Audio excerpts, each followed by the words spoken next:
afternoon and welcome here to the Te Puke Bowling Club in the very sunny Bay of Plenty, where we're about to start round 2 of the Regional 2 Interclub playoffs here. Round 1, of course, already played this morning, and we have with us the teams in the men's. We have got the representing Thames Valley. We've got the Coromandel Club, the Waikato, represented by Frankton Junction. Counties Manukau, represented by the Manuera Cosmopolitan Club, and Bay of Plenty, represented by Tauranga. And in the women, we have got representing the Thames Valley Centre, the Thames Coast side, and the Waikato side, represented by the Hinuera Club, and the Counties Manukau, Manuera Cosmopolitan, again there, both in the men and the women. And in the Bay of Plenty side, represented by Nongataha. Now, very shortly, I'll bring to you the round 1 results of what went on this morning in the first round. And with me in this commentary this afternoon are the fours. We're going to bring you the men's fours. I have got with me Brendan Brill, who'll be with me. Good afternoon, Brendan. And we'll bring you this four live commentary of this fours match between that of the Tauranga side up against Coromandel. And representing the Coromandel side, we've got Jim Dix leading, Ernie Grocott at 2, Dave Weatherly at 3, Reg Wright skipping.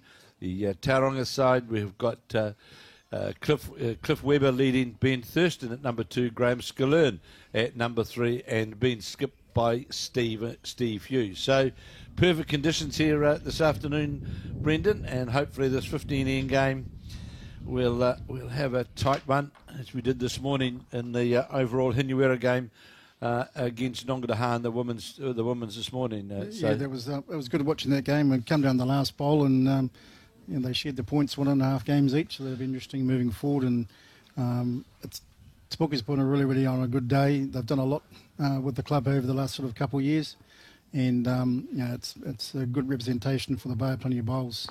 Well, of course, they're fortunate here. He's not here, of course. John Gray, the New World man, he's done a wonderful job down here. I know he's very keen. He's president of the club here at Te Puke, and see the New World banners.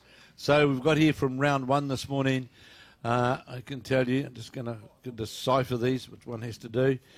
We had Frankton Junction, who went through this morning with 2 wins. They won their singles and won their pairs, and they were up against a very strong Tauranga side.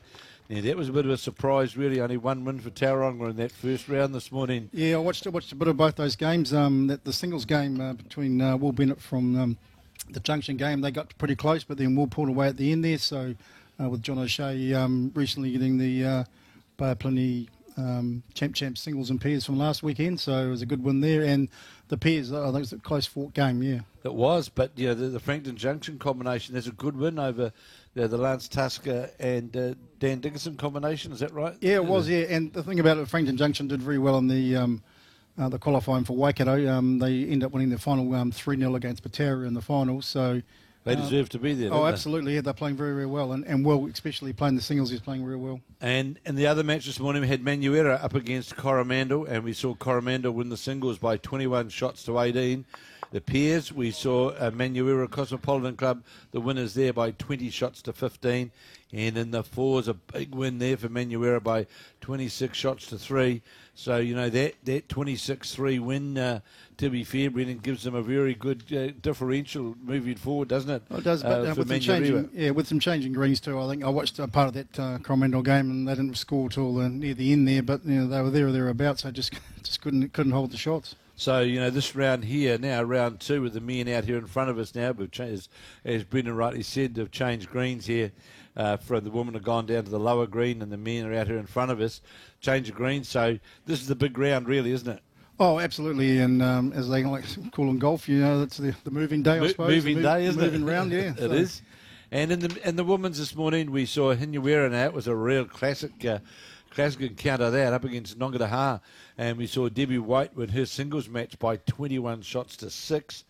We saw then the pairs combination, the Nongataha pairs combination, win the match by 27 shots to 16, and a draw in the fours at 16 apiece. So 1.5 each. So that's really a differential match that really comes down to. Well, it does, yeah, and also that's my my joint club, Hinawera and Domain, are both my clubs as well, and supporting both teams. And yeah, that fours game was outstanding. There's some amazing shots. Both skips there played some great drives to get in the ditch and come down the last bowl to for Angela to try and draw, and she just missed out. So yeah, the pairs game, Leonard and Wendy, they're an accomplished pair, and you probably commentated on that all the way through. They played very, very good draw bowls, and it was a great game to watch for them. So, and the other match we had Thames Coast up against Manuera Cosmopolitan, and we saw the Thames Coast side run out the winners in the singles by 21 shots to 12, and by goodness gracious, if I look carefully at that, there's a name of the past still going strongly. Val Matthews representing the Thames Coast,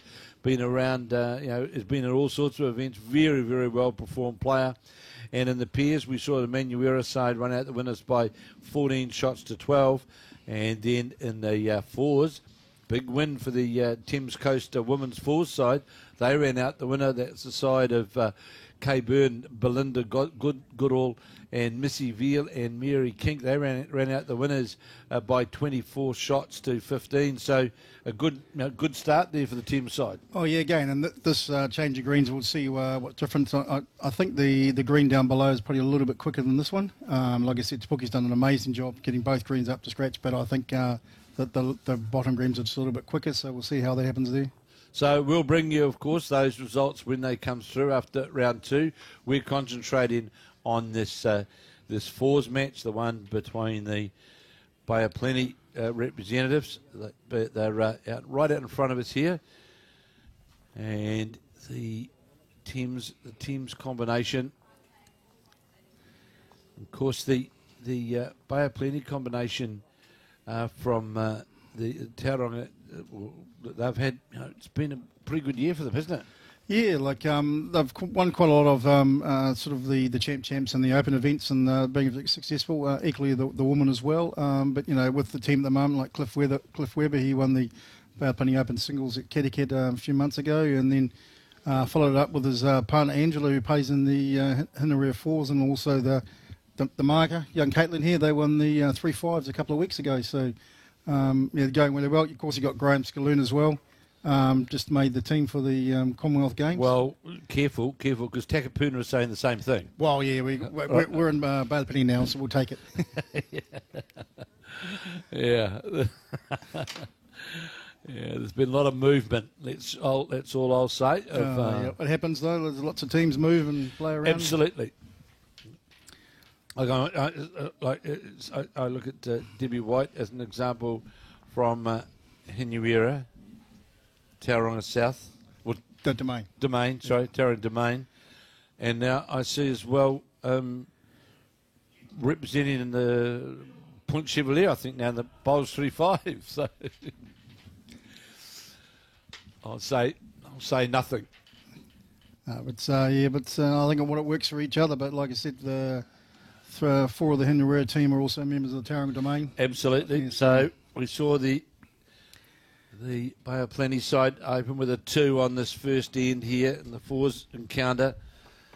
As we watch the lead now for the Tauranga, for the combination, the Thames representatives from Coromandel. And with Cliff here, like I said, he's been very consistent all year, and that's his strength, just his draw bowl. He just loves to draw all day, and if he's on, they'll be sort of tough to beat if he's on doing what he's doing. And on the backhand and going for the pairs game that we saw this morning here that we covered, there's no doubt that the side, the backhand side where the lead, Cliff Webber has played his first 2 bowls here. That certainly was a more favoured side, seemed to have a kinder draw as we watch Jim Dix now. The lead for the Thames side. This is always going to be on the narrow side. You'll see now, might run into one of the bowls and flick out. We'll still be laying 2 shots, though, to the Tauranga side. And if we get to see it, like one of the characters of the bowling club around Bay of Plenty is Stephen Hughes, a good Central Otago man, and he'll tell you every time especially when the Highlanders are playing the Chiefs. But yeah, he's if he has to drive, he's probably one of the best drivers around here as well. But a very animated man, they do say sometimes with his arms flapping, you might see the 4:30 arrive from Tauranga Airport flying down. So Steve's a character. He enjoys his bowls. So on the back forehand here, coming up towards us here in the commentary position is Ernie Grocott, the number 2 for the Thames combination from the Coromandel. Just question how far that's going to run, and it might just run into the front. Needs to get a generous slide, doesn't do so. So it'll still lead the Tauranga side. Well, you're very fortunate there. You've got one of my very good friends is the president of your club there, Mr. Paul Hunt. Oh, Paul Hunt. Oh, mate, the work he's done for the club. No, not saying that no one else has done it before, but he has a different vision and different view, and also he comes from that sort of background. But the thing about it, he actually does the work as well. You know, he's an amazing sort of guy, and he does an amazing thing for our club. And he's just trying to take it to that next level, which a lot of clubs are stalling at the moment, trying to take it to the next level. And Te Puke is an example of trying to take it to the next level. Well, they're certainly doing that, and they've got some good people to do it. But Paul Hunt, of course, the former CEO of what was National Insurance, and he was the man that started the Bowls sponsorship for Bowls New Zealand many years ago. And I had the pleasure of working with Paul, and we watched this bowl from the Coromandel side there. They just snuck through that port. Had a touch on the jack, moved it around the corner. And Graham Skaloon, now the number 3 for the Tauranga side. So your Paul Hunt was the instigator behind the Bowls Insurance and National Insurance as it was in those days, and Paul and Phil McCabe in those days did a tremendous job in launching what was National Insurance into the Bowls world. Great reply here from Scullin, just going to go by. Of course, Graham Scullin just recently named in the New Zealand Commonwealth Games side in the Paras to play at in the UK later on this year. Yeah, just going on with Paul again, like he's unassuming as well. He's just quiet achiever, just goes in and does what he does, and he sort of makes you sort of try things differently, which is what, you know, we're more about it. And he does get a little bit frustrated, but big thing for him, he's also brought a nice range of wine into the bar as well. So yes, I know that. He told me about that, didn't Hunty? So here's Scullin now. One down is the Bay of Plenty side. And after that magnificent bowl played by the number 2 for Thames, Scullin's got this out on the wider side, and we'll go by. Man, just like this morning, it's tough to come back. You put the extra weight on out there, and it just stays out there. So number 3 for the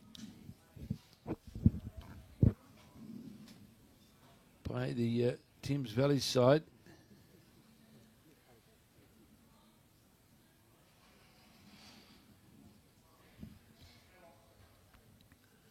Chasing this up the green. Just how's that weight? Just go through a little bit, probably. Perfect green. So the Coromandel side they've actually changed their team around from what was played in the first round, where they had Reg White leading, Jim Dix, David Weatherly at 3, and Ernie Grocott. Now we've got changed around where we've got Jim Dix leading, Ernie Grocott at 2, David Weatherly at 3, and Reg Wright skipping. And here's now the Stephen Hughes, the skip for the Bay of Plenty side. One down on the head. Just coming back fractionally, maybe a friction.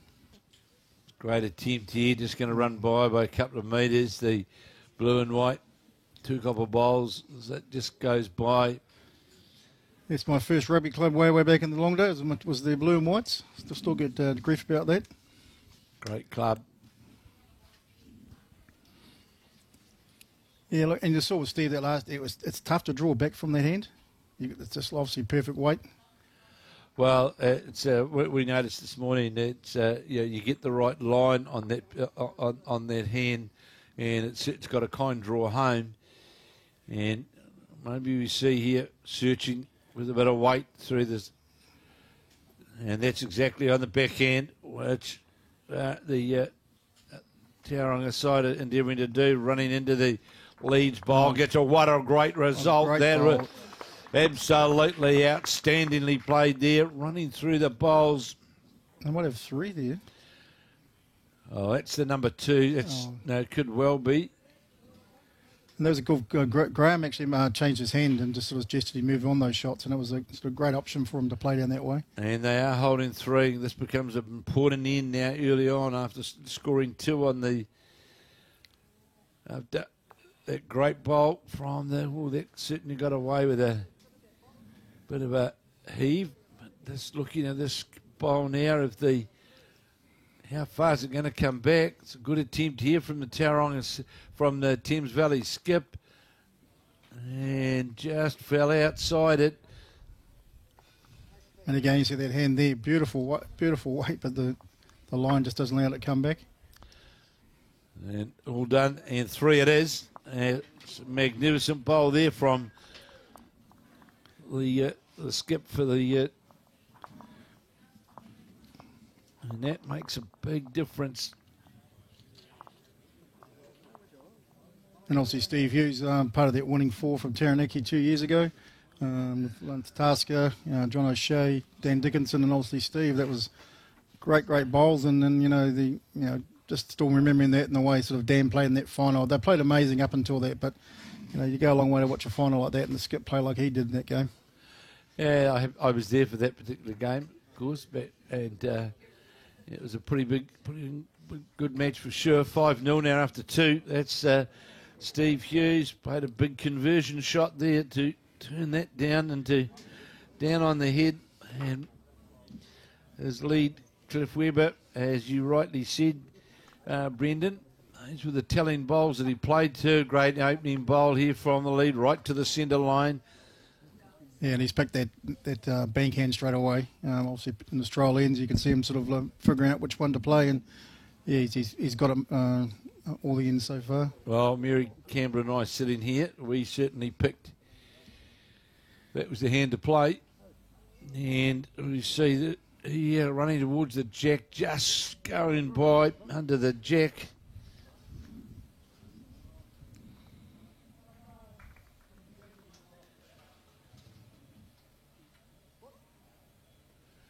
So here's Weber again.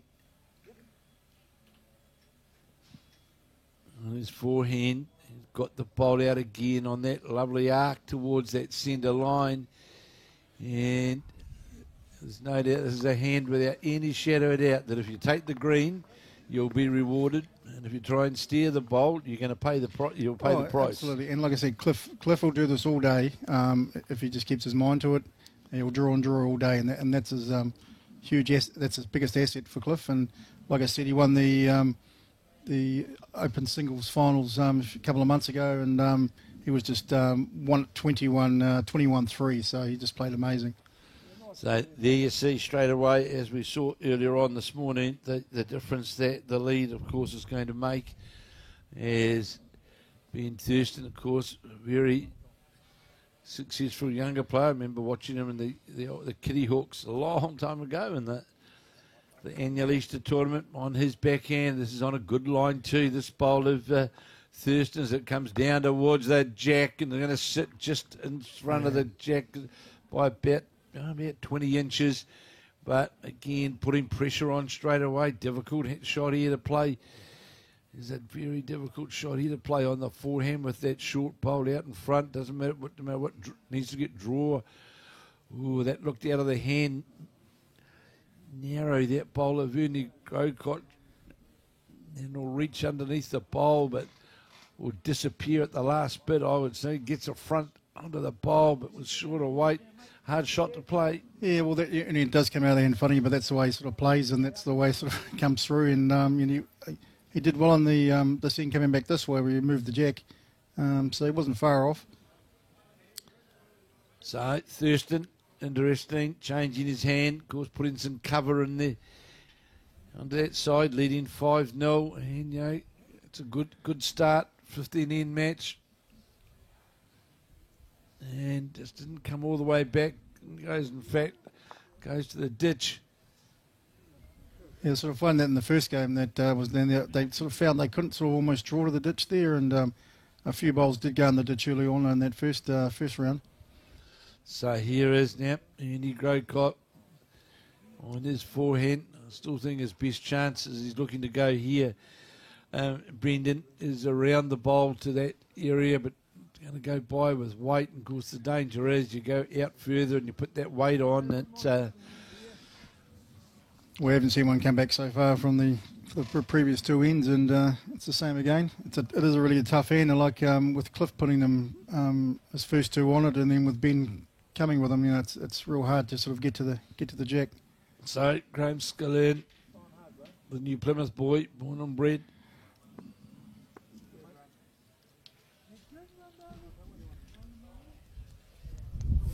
Former tennis player.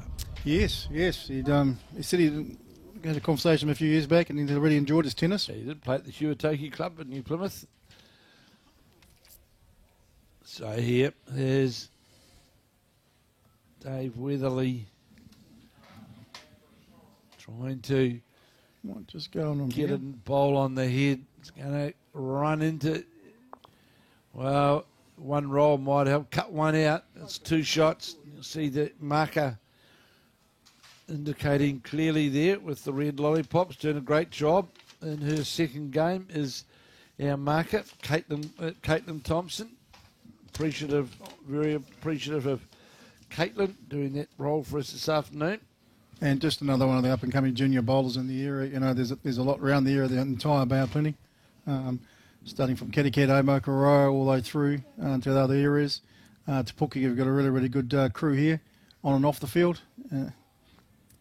So here is Dave Weatherly endeavouring to try and draw the shot. Certainly been put under pressure very, very early in this 15-end second round Zone 2 final up against the Tauranga. So the club now just goes under, what's the official name there now? Tauranga, or Domain, or Tauranga, or it does get confused with Tauranga South, but yeah, it's Tauranga. That's called in Tauranga, yeah. Played at the Domain. Yes, played at the Domain. So on the forehand is the Steve Hughes. I'm sure Paul Hunt will ring us up and tell us if we're wrong though. He's coming this afternoon, he tells me. Very close here again from Stephen.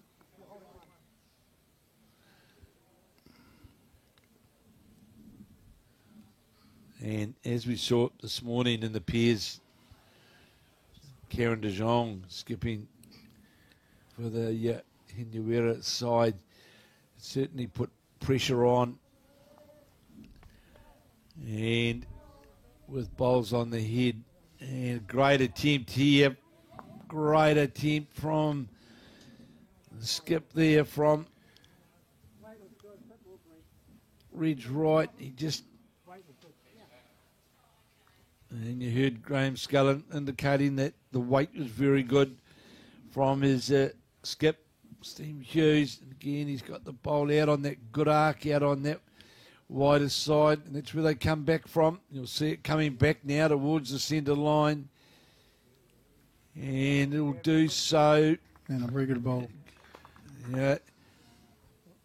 Well, I don't know whether that's the shot. It's a difficult shot. They're just asking their skip there to play Ridge right to try and play. It's hard to play down there under there with a lot of weight with that short bowl there in front. It's a very tight line down through there. Yeah, just come underneath, I think. Yeah. Maybe should have played the forehand way underneath. It would have been better options. Yeah, it, to me, wasn't the best option shot, really. That was... and it was 3. Well, this is running out very early into 8-0 now to the Tauranga side. It was one of those shots. It was a low percentage shot, I would say. Really, Brendan. Oh yeah, and it's amazing. Like you watch it on the monitor here compared to sort of being out there. Look, it's a different vision for them, and obviously they play what they sort of see in front of us. But obviously up here we get a bit of a look and a bit of angle. And to be fair, the forehand down there with that same weight probably would have been the best outcome. It's And you can see Cliff always sort of plays a few mets up, sort of when he leads. So Weber playing now on the backhand, which, as we saw in the game this morning, certainly was best in our view. Was the best drawing opportunity hand, going to come short by about just under a metre, but right on the centre line. He just needs just to lift that weight a wee bit, and it's interesting that Jim Dix playing that, and I just it is striking that side there. I think his weight's, even his weight's there. The weight's not no. But it's one of those situations, to be fair, Brendan, whereby that's the old, as Mary Campbell and myself were talking about this morning, that if you're playing off the front of the team, you find the best hand early on, so you're always coming back towards the jack. This bowler, we're busy be disappointed with this one because this is going to slip away under the head and be lower the jack, but the easiest way to increase your percentage is to follow and again this bowl we're going to see here, this bowl is going to be disappearing again under the head. Yeah, and it's interesting, especially in fours, and that you skip all your three, sort of encouraging change your hand early on. Have a look because we're only 3 ends into the game. He hasn't changed his hand at all to play the other hand, so it might be a good option for him the next time. And it's about Brendan getting to the point where you have effective bowls on the head. That's it's so important. As we watch Ben Thurston certainly out on the wider side, looks to have a weight on, going to go by, and goes by now, playing right out in front of us here, and that wind has sort of died down, which we had earlier on today. At this beautiful surroundings here we've got at Te Puke. Absolutely outstanding. I think Ben will be a little disappointed in that shot, and he'll just chuck that away from the memory banks because it didn't do anything for him there. He's been playing well for the first few ends. So here we see Ernie Grocott trying to improve the situation. He's not going to, and he'll be disappointed. He'll be disappointed with that. He's now Ben Thurston on his backhand, trying to.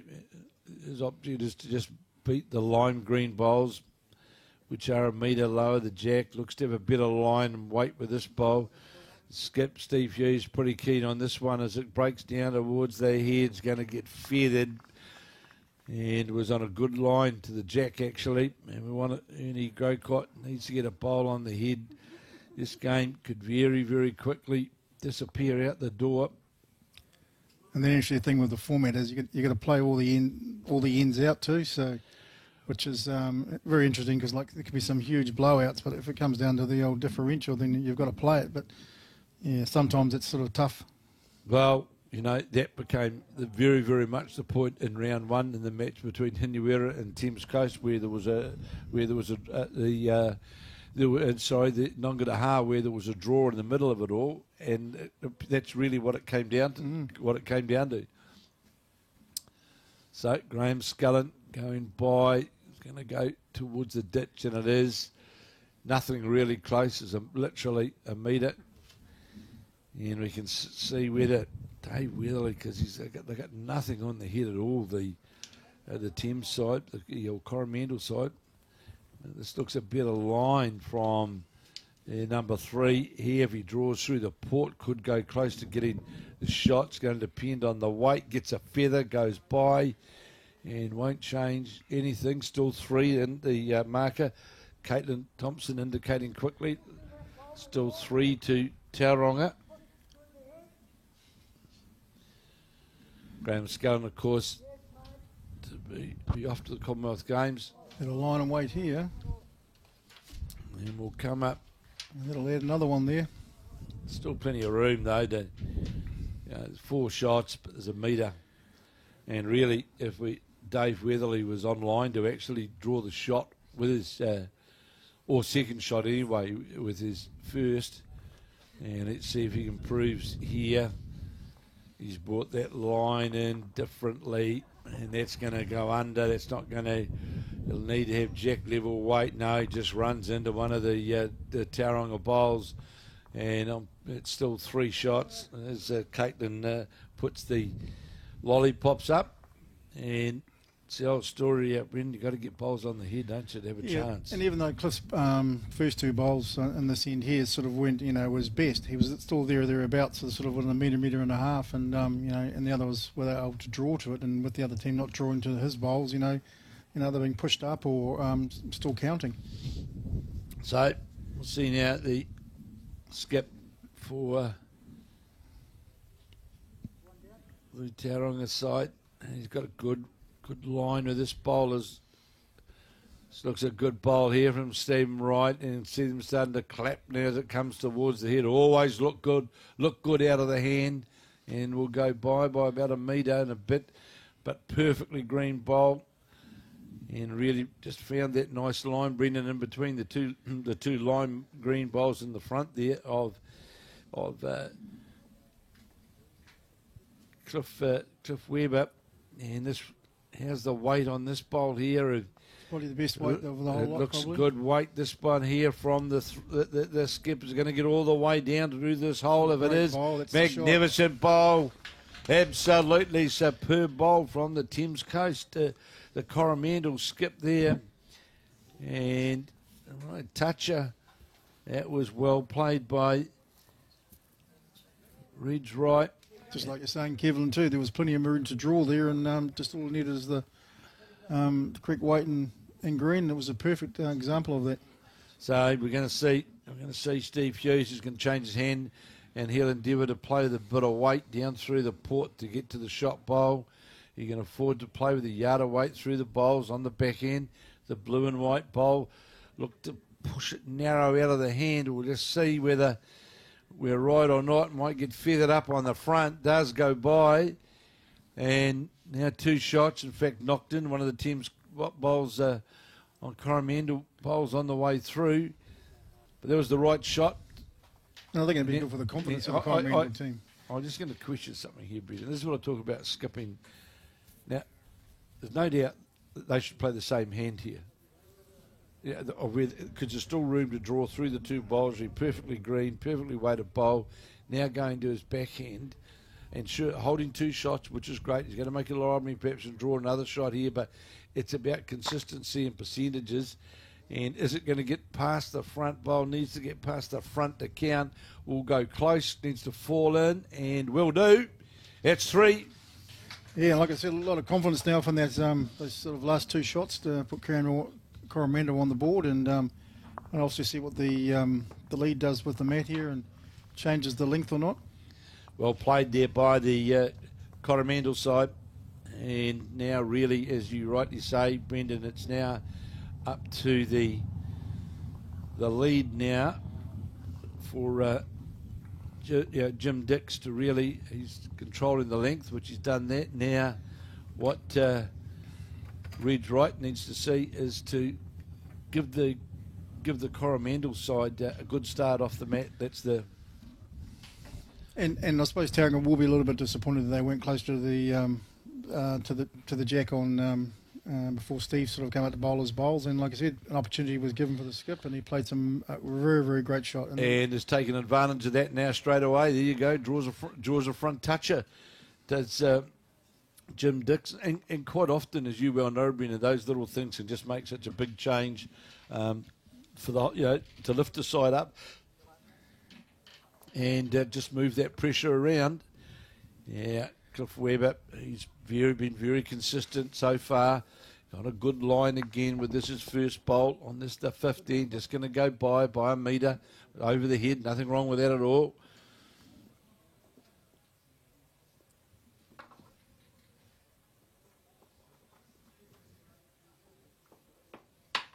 And you can notice he has changed his hand. He is playing the bank hand here, so obviously picked up on it. And it's probably because Cliff got there first. It was pretty difficult for him to get to in those first few ends. Perhaps you're listening to us. Oh, probably. we talk loud enough, probably anyone could hear us. So on the forehand here now is Cliff Webber with the line bowls. Very nice delivery out of the hand on the forehand. Very smooth delivery. Lets the bowl do the work, and it's breaking in towards the head now. And Skip, he won't be too concerned. It's over the head. Of course, now the Thames side, or the Thames Valley Coromandel side, need to take advantage now of that three that their Skip managed to draw the shot and turn that into a three-shot scoring opportunity.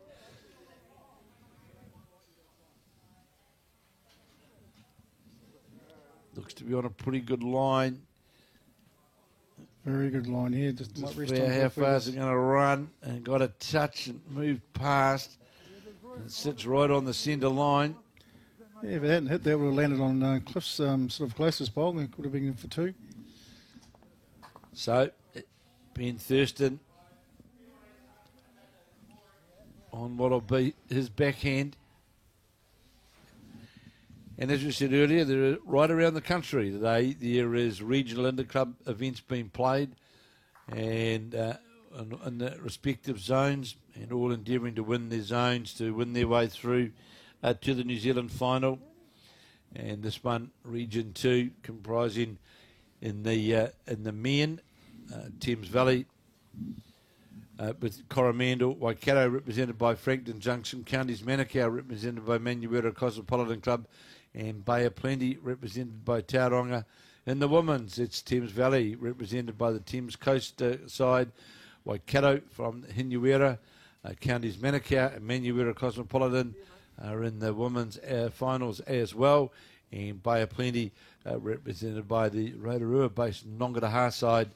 They have won their respective zones to get themselves through to this final here today, as we watch this bowl of Ben Thurston's now trying to get down to the shot bowl. There's a great effort here from Thurston. Rolls the shot bowl over once, lays one shot, does the Coromandel side.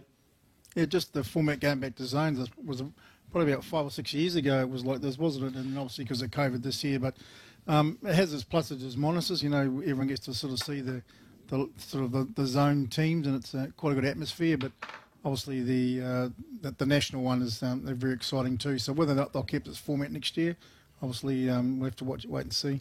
Well, I suppose one of the things, Brendan, is you know, in the old days, this is the format how we used to play it. One of the things I agree, yeah, it's great to see the national type event, but one of the things is a cost factor for a lot of the clubs. A lot of the clubs like in the far north and down in the deep down in the bottom of the South Island, whereby there's far smaller centres, and some of these events do become, in today's world, become a bit of a financial challenge. So it's one of those things where let's see how this year goes. Well, the key thing is we're out on the greens playing. That's the first plus, and all of these events at the end of the year. We'll have a reassessment of all of them and just see, what we look forward going forward. The other thing, of course, which becomes a bit of an issue is that having good greens to be able to around the regions, it can also be somewhat challenging, and you certainly don't want to have these events whereby a good attempt here from Skaloon just goes by as Graham Scallon's bowl. You certainly want to be presenting green surfaces that are of a good standard, a high standard. Well, that's the difficulty at this time of year, and a lot of bowlers will say, and I'm one of them, that this time of year is probably some of the best time to play bowls, and but getting two operational greens like they have at Te Puke, we're very, very lucky in the Bay of Plenty. Obviously, the ones with two greens, a lot of them are actually the second one sort of being repaired at the moment in a lot of the places, and then a lot of clubs are going to the artificial sort of around the Bay of Plenty area. So, like I said, Te Puke did keep it up to standard, considering the huge year they've had on the greens with all their bowls and that. It's the credit to them, but like you're saying, you got to have two consistent greens because, bowlers will moan, and then it's tough on the hosting club. Well, the other thing that we need to consider as well, and this is not in any shape or form having a crack at the clubs who have gone for the artificial surfaces, but at this point in time, if we talk about the blue ribbon events on the Bowls New Zealand calendar, like the National Championships, the Interclub Finals, the Intercentre Playoffs, etc., those events especially, which Bowls New Zealand regard as their major events, I don't think we're at the point in time whereby we want to lose the ability to be able to play on good natural surfaces. And I know the artificial greens are great, but there's still, look at this now, this is really what the sport's all about. Absolutely, yeah, just a beautiful sort of spring sort of day, you know what I mean, with a lot of people watching. And the thing about this team concept, the team thing is just, it's an amazing concept to be involved in. You're looking at your fellow bowlers on the other rink, and the pressure and the stress sort of gets to you, like, well, I've got to win this game. If we don't win that game, and the Hindu Round Taha game in the first game. We saw that, right? Prime example, come down to the last bowl, and it was absolutely a game and a half. So, yeah, that team concept amazing, and actually, like we said, having it within our region. Looking for the bowl, looking for the shot bowl, and I'll get to the bowl, turns one over, and we'll beat Coromandel to score a single. It'll be good to hold. They'll be happy to hold on to the one. And I know it's early days in saying this, Brendan, but sometimes when you've been really, really struggling, like the Coromandel side were early on, you get a couple of ends under your belt, and all this, you can start to get confidence in yourself and confidence in your team, and you can really things can change. The other good thing, of course, about playing these events at this time of the year on natural surface greens is the greens aren't under the same pressure, duress, which they can be, of course. Like we saw at Christchurch this year, for example, with the National Championships were on, that when you're getting day after day of pretty consistent heat and being played on every day, it can certainly put pressure. They start to sweat, and it can just make it quite difficult to hold the greens to a good condition. This time of the year, you are in a better position to be able to hold your greens to a good surface. Done this here at Nongataha, but at Te Puke, sorry. These greens here are magnificent. And you'd be interested, the other thing, Brendan Wiley here, be interested to know that we've just drawn up the calendar for this year, and I'll just give you a highlight of what we're doing. The new Bowls New Zealand calendar for what's coming up. I'll show you. You're the first. So here is all the events this year, of which Bowls New Zealand that we'll be covering right throughout the whole year. Wow. So there's, as you can see from there, there's just a complete calendar now of bowls, which is going to be covered by tomorrow by the live streaming network right around the country. All sorts of events right over at the Burton Cup in Gisborne, the events in Taranaki, Stoke Pairs, of course the National Championships, and then next we've got the Trans-Tasman secondary school bowls. So we'll be bringing this coming year. You can see from this. You can see from here. It's an amazing schedule.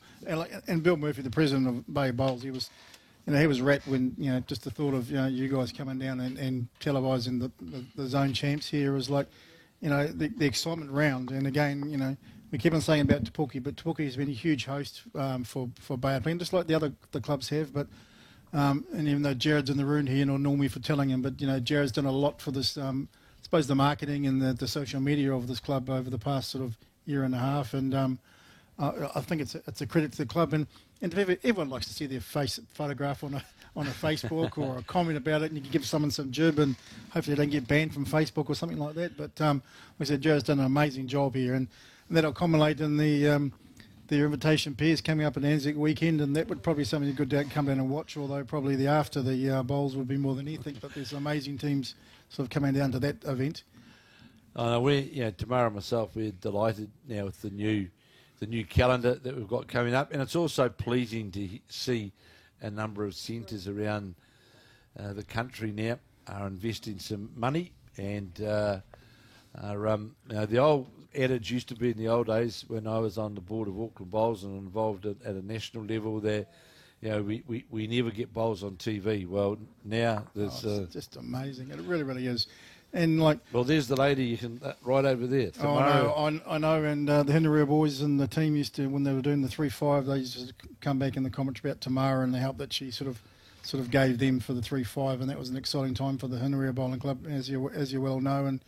And like I said, people like to see themselves on TV, whether or not they win or lose or draw, and they can go back and reflect on how good they played or not. But as you can see, Cliff's got back to his both bowls on the head here. It certainly has those distinctive lime green bowls with the red markers on them. As we watch Thurston now, endeavouring to build to the head.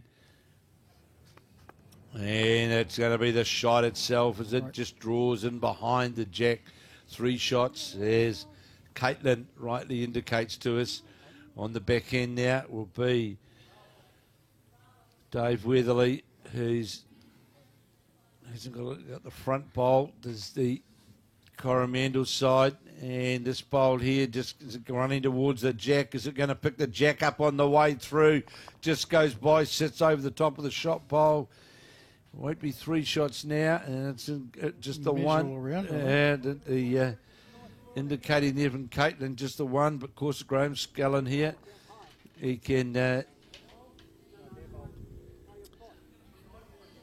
trail shot here, as indicated by the skip by Steve Hughes. To me, that's the shot to play. And here's Scullin now on the forehand. If he gets a touch on the jack here, Brendan can bring into play those 2 bowls, one of Thurston's and the other one of... I think he's trying to sit the Coromandel bowl. Yeah, if he gets inside the bowl or gets a touch of the jack, and this sort of sits inside it and makes shot of it, falls out, and... Could be one to... Indicating... There's one. It is one to Coromandel. I think Graham was a bit unlucky then. The inside of it, he would have sort of stayed. Inside was a good result for him. And of course, a roll onto the jack would have been an excellent result. So, Weatherly now on this, the 16 to 15 on his backhand. He's been pretty consistent, actually. He's been playing, although behind 8-4. And this is just going to depend on the weight. This looks a good bowler. Weatherly comes towards the jack now. Is it going to fall in or fall out? It falls in. It'll be accounted. Well played by the number 3 from the Coromandel side. 2 very good bowls on this, the 6th of 15 in. Scullin now, the cap on. Of course, will represent New Zealand at the Commonwealth Games in the Parajacks. Here's Scullin now, as Brendan rightly said, a wee bit unlucky with his first. If he got inside, he could have flopped towards the jack. Looks to have more weight on and will go by and will do so. But all of a sudden, Brendan, we have seen, especially from the back end of the Coromandel side, some more consistent drawing within them, and it just makes a difference, doesn't it? Well, even though Clifford played two great opening shots, the 3 was able to sort of play that play the backhand, and sets just comes beautifully off the bank. Has a great draw and drew 2 great shots. Yeah, well, we noticed this morning, the game we did this morning, coming this way, the ditch hand side was definitely the kind of draw for sure. Graham Scullin will have to understand, if you're playing in the blackjacks, he's going to be on TV. You'll have to move from where he's standing now. Can't be a star all the time, Scully. I'm sure he appreciate the comments. Here is Reg, right, looks to be on the narrow out of the hand. He's going to run into this front bowl, is it, and turn it over once into the head, and gets a bit of luck here. It does that. It was a bit of luck, actually. Yeah, it really held up, didn't it? You know, like compared to the other ones playing that hand. So obviously his bowls holds up a lot more than the others. Steve will try and draw this one. So here's Steve Hughes now, as Brendan said, endeavouring to draw the shot. Looks to be on, needs to get past the brown bowl in front. I think he's played a beauty. And gets a feather, gets the jack, moves it around the corner. Makes it 2. And makes 2 of it. As well played from the Tauranga skip there. Graham Scull tonight, and if it's that mother and father, Bill and Betty, we all grew up in New Plymouth together.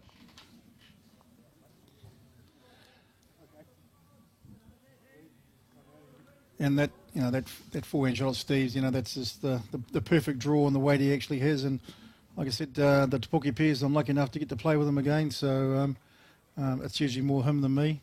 It was a well-weighted draw shot for sure. And here, playing with reaching weight, is it? How's this line all the way down to the jack? It's on a good line. This bowls are going to get inside to the jack. Yes, it will. Tips one of them out. Well played. By goodness there. It's fair to say that Reg Wright was only a centimetre away from getting a perfect result there. Well, from his previous bowler, actually, he did take the extra green, but that one actually drew back. So, obviously, you need to keep it out there on that bank end. And you certainly do. You could have got the jack trail wasn't a big number, but it certainly, we've just seen two great bowls. The first one, of course, from Steve Hughes, where he moved the jack, and the bowl then of Reg Wright went two down on the head and all but sat right inside onto the jack. Well played. Not a lot here, really, that you would think that Steve Hughes can do to build this into any more than, and that's because he sits out. He might be looking. Oh, he's not going to play it. No. I'll have a word to him afterwards. He always tells us we're going to play it. So. No, I don't blame him in the slightest. There, he'd played the really good. He played the head winning bowl with his first to take a position where they were down on the head to turn into two, and then an equally good bowl from Reg Wright, who was only centimetres away from getting a perfect result, reduced it down to one. So, Steve Hughes taking the cautious side. And is it noticeable with the wind too? It actually was quite breezy this morning, and it actually picked up sort of near the end of that game. But now conditions are just not perfect, sort of out here. Well, if you look at those trees out there in front of us, right in front of us, there's literally no movement at all, is there? Yeah, Cliff's disappointed with that jack in the ditch. He sort of prides himself on his jack deliveries, and but he'll work through that again. No, the good thing is on these greens at this time, that's going to go out. It's almost shot in the other green. So it'll go exactly where they want it now. So you boys decide where you want. About the 2 metre mark, of course, that's where the jack goes. The mat.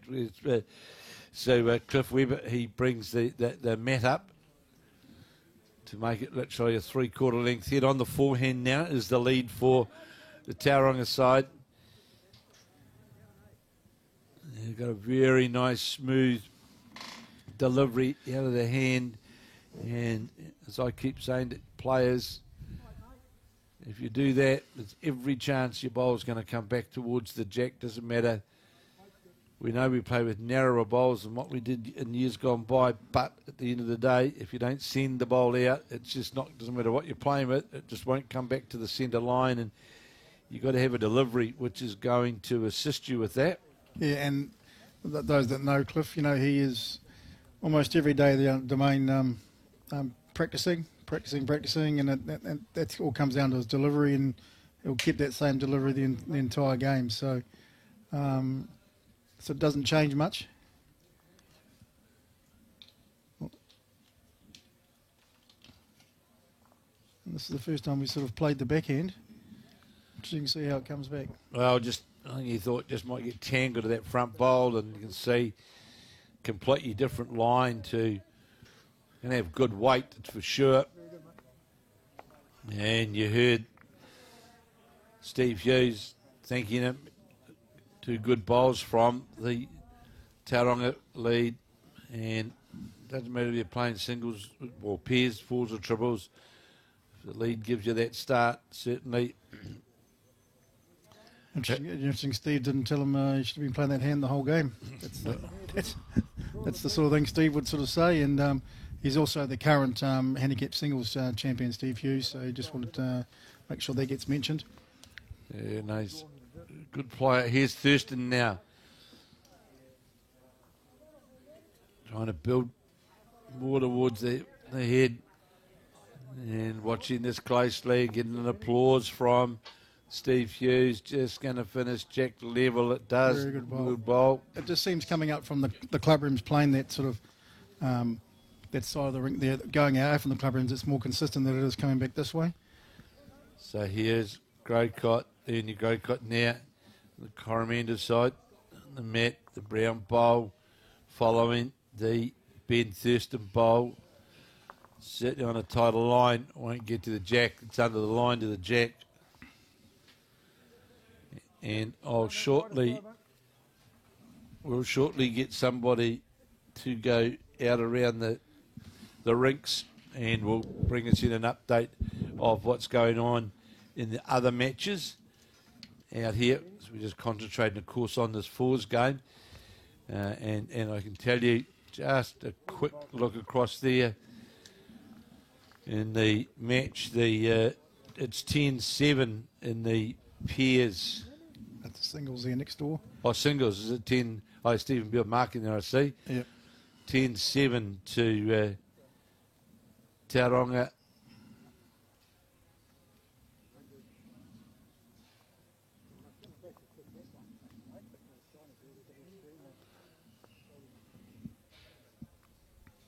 That was another good ball by Ben there, sort of same sort of line, same hand. Change your hand here from Ernie Greycott, but that's going to be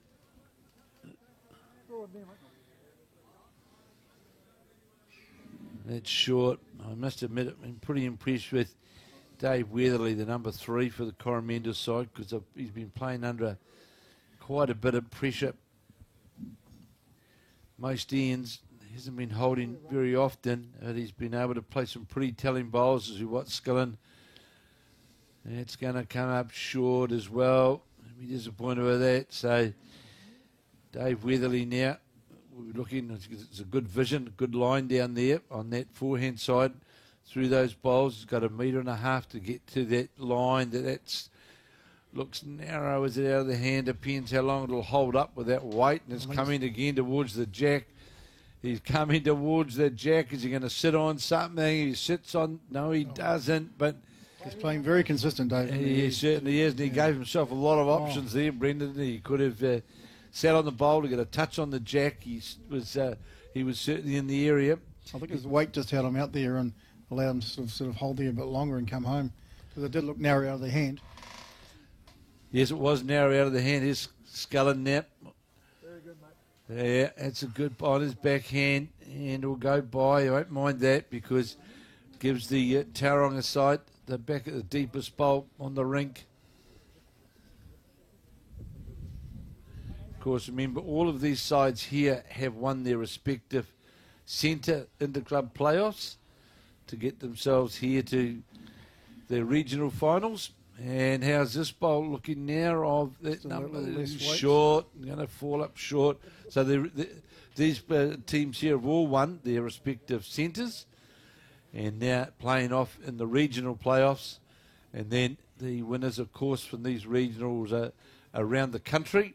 Now will go through the national final. I do believe, not that I can get it here, but if you happen to go to the Bowls New Zealand website, you should be able to see progress from around the country. I think Alex and the crew back in Auckland are putting the regular updates now this afternoon on progress around the country of these events. And it was exciting in the original players for Bay of Plenty here. The Tauranga Domain won off the last game, but it wasn't their game. It was the Te Puke Mount Maunganui game that was played, and John Gray, the grocer, he yes, drew two bowls to the ditch to win the game for Te Puke, which put Mount out by one shot, and Domain went through. So that was amazing, and it goes back to the team thing. It comes down to the last bowl on many occasions, and that was a huge example. Great attempt here from right, just goes by, does he? Yes. Yeah, 0.5 metre, but you can't beat the old club, the tribal club environment. It's Yeah, I mean, it would have been nice too. So Te Puke did a huge favour for Tauranga on that day there, and but again, it's great to represent your province at anything, and if it's it's your club mates that you sort of go up and have a few lemonades after the game. That's the ones that you want to do it with. So his Hughes now on the backhand, leading 9 shots to 4 after 6 of 15 ends. And again, he's getting applause. Will draw around the bowls, does it? Yes, he does. And it would count, I would say. Yeah, that's 4 there, It's Caitlin. 4. I just see Caitlin putting up as a big bowl here now from Reed's right, 4 down on this the 7th end, trailing 9 shots to 4 on his forehand. Look narrow out of the hand. In fact, is narrow out of the hand. Needs to get past the front to have any show. Not going to. Here's a big turn on the board.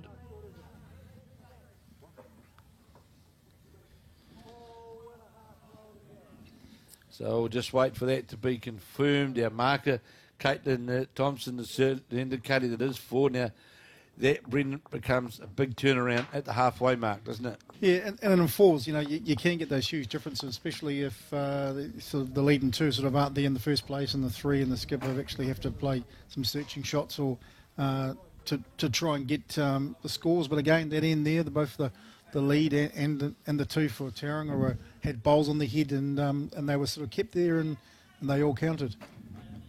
So, of course, Tauranga in that first round, of course, only won the one match, didn't they? So this is an important round, isn't it? Well, it is, yeah, and it's the old match points are very interesting. Winning 2, winning all 3, gives those full 2 points, and that's important. But then you rely on other people to do things, and it's without you can't rely on anyone. You just got to worry about yourself.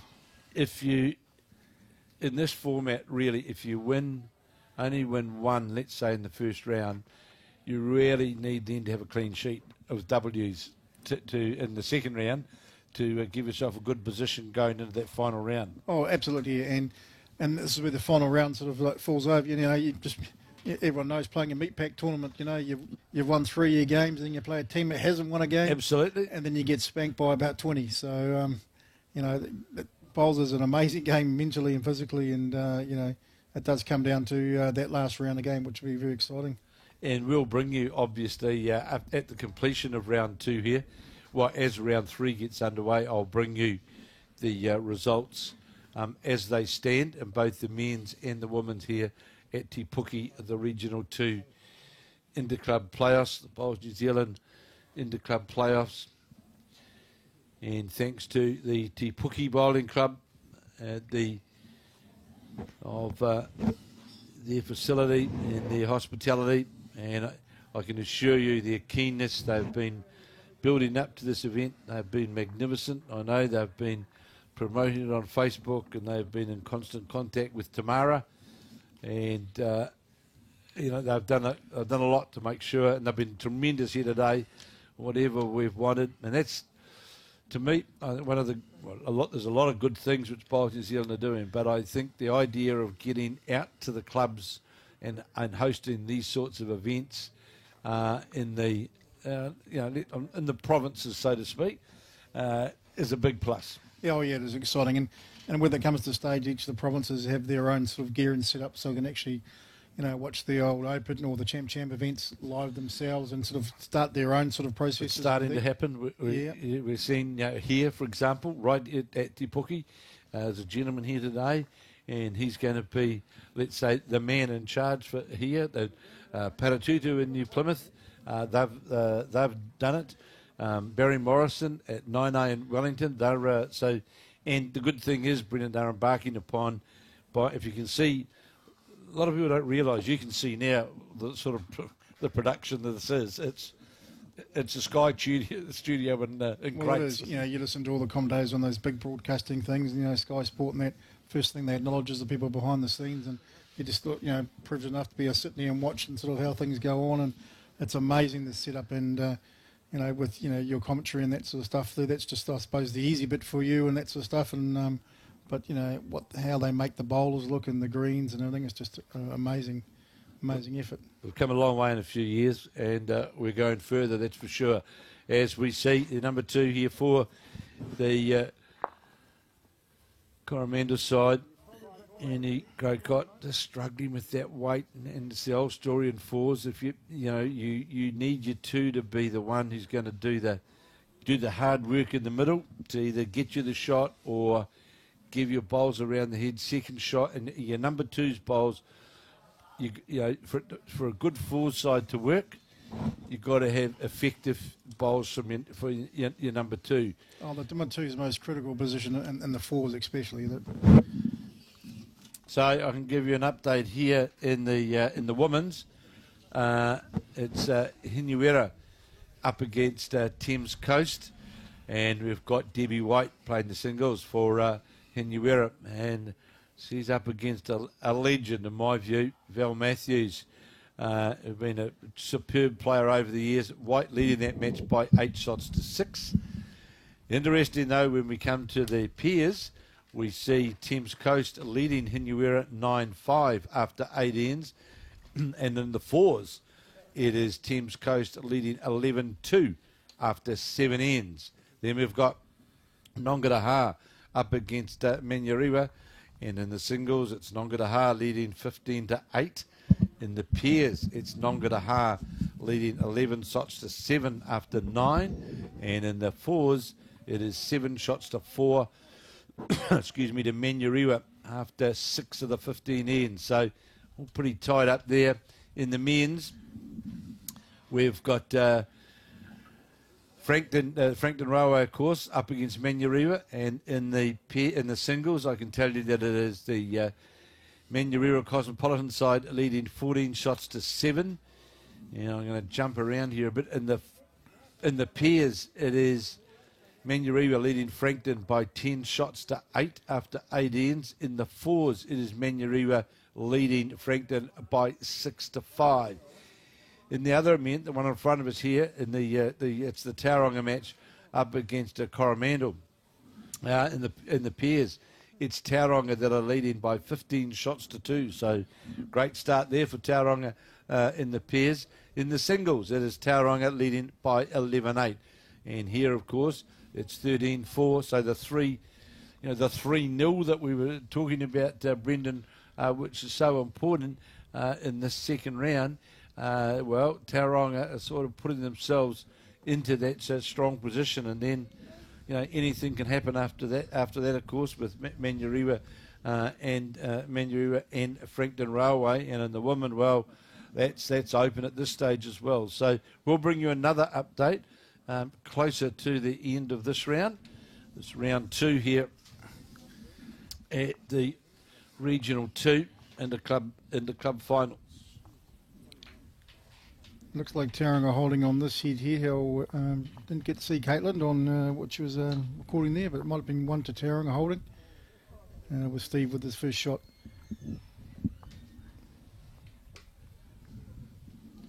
Yeah, it certainly looks like the Leeds bowl, Cliff Webber's bowl, directly in behind the jack. Looks to be the favoured shot bowl, as we see now Steve Hughes playing his first bowl on this, the 8th end. As it comes in towards the heads, on a good line to the counting area as this bowler Hughes gets a touch on the jack, moves it around the corner, and it's a 1 shot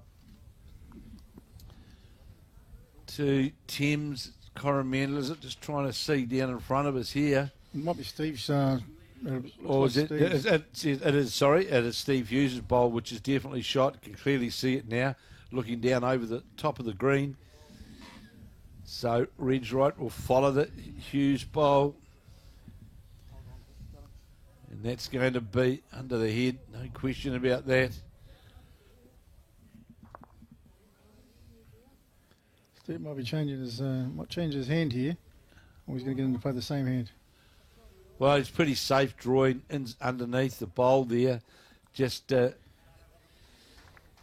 matching his other bowl. Just tell you that John O'Shea's scored again down here in the singles, leading 11-8.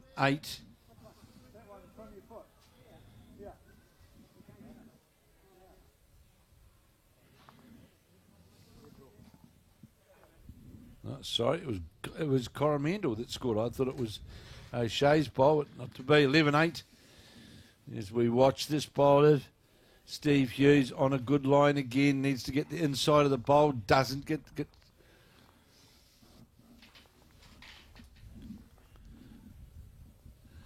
And looking for, standing up, looking out over the top of the head now. It's definitely, yeah, one down is the indication. And that was, of course, Steve Hughes' bowl, which made shot.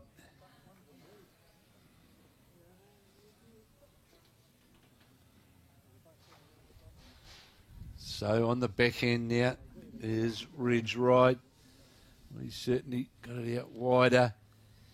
It's good green for his bowls. How far is this going to come back with that weight? Looks as though it's going to go by.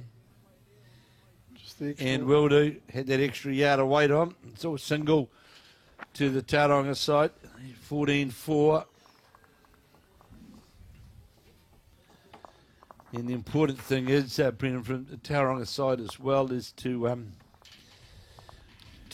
keep that scoring up, to hold that, because it's interesting. If we go back to the ladies' game this morning in the Hinuera match, Debbie White ran her singles by 21-6, and it was looking pretty good for the Nongataha side, and they're playing in the pairs. But then all of a sudden, 27-11 they were leading, and then a 2 to the Hinuera side, brought to 27-16, a draw in the fours, and all of a sudden on differential. And interesting the game too. Obviously the Hinuera pair team dropped lots of big scores, and the ends, I was thinking, it was about 8 or 9 sort of each in that sort of game too. But it was those big ends that cost them. Correct. Yeah, and I see John O'Shea next door in the singles. It's he's down 11-9. He's just sort of drawn a couple of shots here. On the drive over there, I see. So Another good starter by Cliff there. Again, just a consistent, that mat and a half.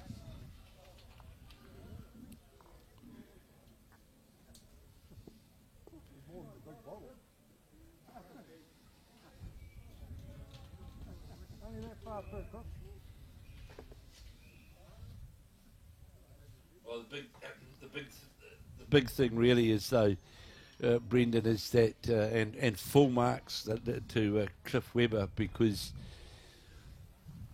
you don't very often win fours matches if your lead's not giving you a good start off the front. There's not many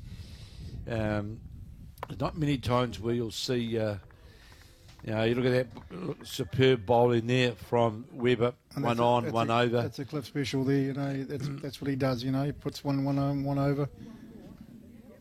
And straight away you sort of, the pressure's on the opposition, and it just makes such a big difference. Good attempt here though from Webber, just going to pull up. Very good attempt there. Short. But it's a good second shot now. His two and his three can play a shot through, for the bowl the jack. Let's see, President Hunt just arrived.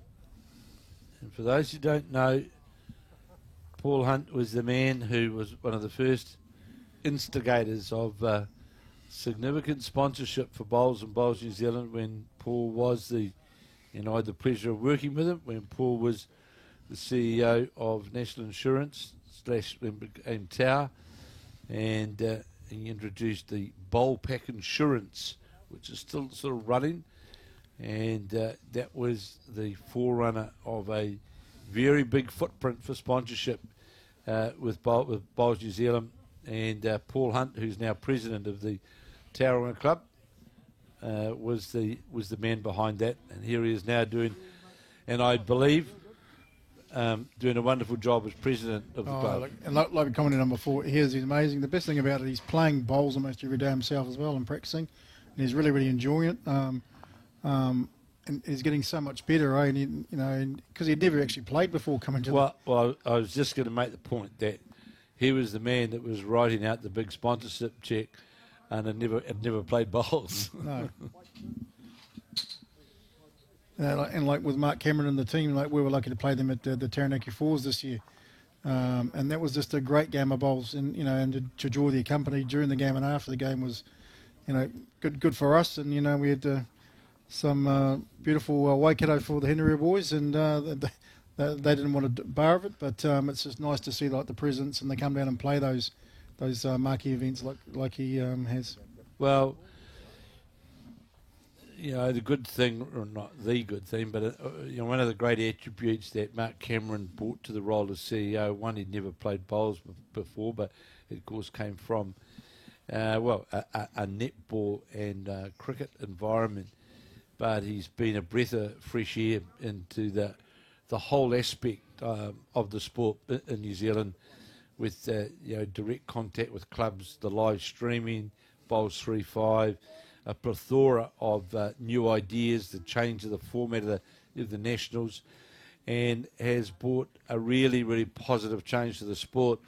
And even if we talk about the COVID scenarios, the COVID days, last year, Bowls New Zealand, one of the few sports, in fact, here in the country, who actually showed a net increase in participation of membership, an increase of 7% of participating members. And all of those things are when you're wanting to work with the likes of Sport New Zealand and other bodies for funding and a variety of things, to see a sport like Bowls New Zealand's doing now, and also embarking upon the whole multicultural environment, secondary school bowls, Rangatahi bowls, bowls Aotearoa, and a whole raft of other things as well, and puts the sport now in a very, very healthy position in this. And it's no longer the game for old people with whites. It's now brought out in the public, and Mark and the team at Bowls New Zealand and the board, who I obviously have a close association with, have done a wonderful job in what I would call a reinvigoration of the game. I'm not too sure how much you'll applaud you about his netball prowess. It was his basketball, I think, from what he was saying before. But looks like they're Tauranga holding 3 in the changeover ends there. 3 very good bowls from their players.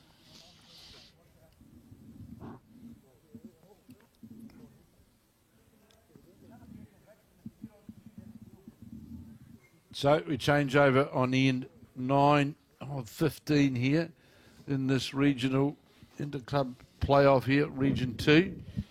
And in the men, we've got representing Thames Valley, Coromandel, Waikato being represented by Frankton Junction. The counties Manukau region being represented by the Manuera Cosmopolitan Club, Bay of Plenty represented by the Tauranga Club. And in the women, Thames Valley represented by Thames Coast, Waikato represented by Hinuera, counties Manukau again by the Manuera Cosmopolitan Club, and the Bay of Plenty represented by the Rotorua-based Nongataha Club.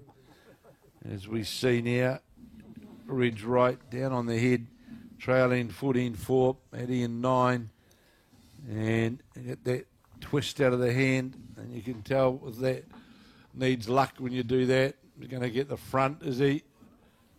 Got nothing. Yeah, and that last bowl put back there right on the ditch by Steve Hughes was the reason for that. They were down a few at the back there. You put one right to the ditch, so he'll put another one there, looks like. Because I think they're holding 2. Well, at this point in time, really, Brendan, you can play the board. Can the Tauranga side, and he might, in fact, he's going to draw towards the head. Is he going to get past that bowl? Just makes that. Really needs to have a target. There's a port through there to the green bowl. That's, if he's not under that line to the green bowl, he will finish up getting nothing. And that looks to be on that wider side. Just depends how much weight that's got.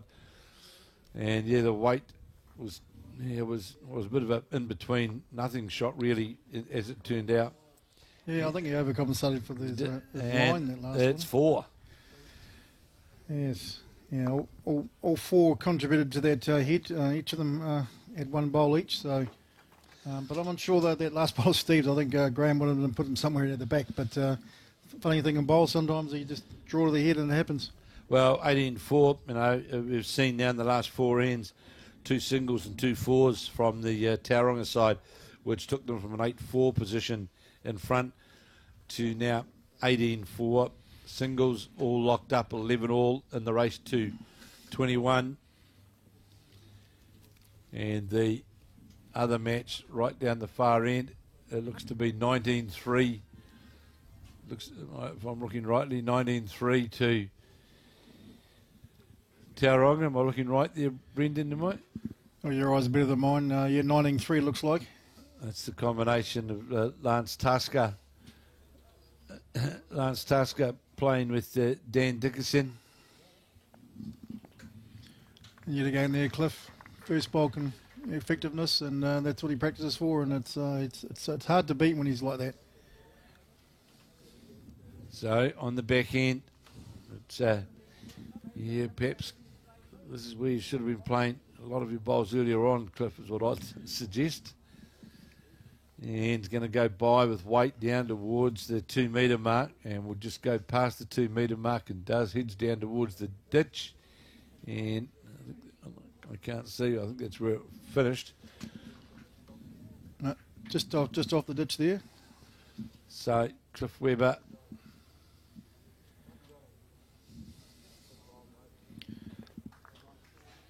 Lovely green again here. Just going to duck under that centre line fractionally. But 2 very good bowls sitting literally level with the jack. Here now it's Cliff Webber. Needs to get a bowl on the head for his skip. And you know, if you just can't leave the door open all the time, and then in fours, once you lead, as we've seen with Cliff Webber, get on top of things early on in the game, it just makes it's a big challenge going forward from there. And then your 3, your skip can't always sort of save you, and that's sort of where you drop the big numbers, and Ben's sort of in the area as well. Well, what it comes to as well, Brendan, is you start playing in between weighted shots, and that gets you in all sorts of dilemmas. You can miss by centimetres and go nowhere, and so Ernie Grocott with 3 shots already, and 2 of them right on top of the jack here for the Tauranga side.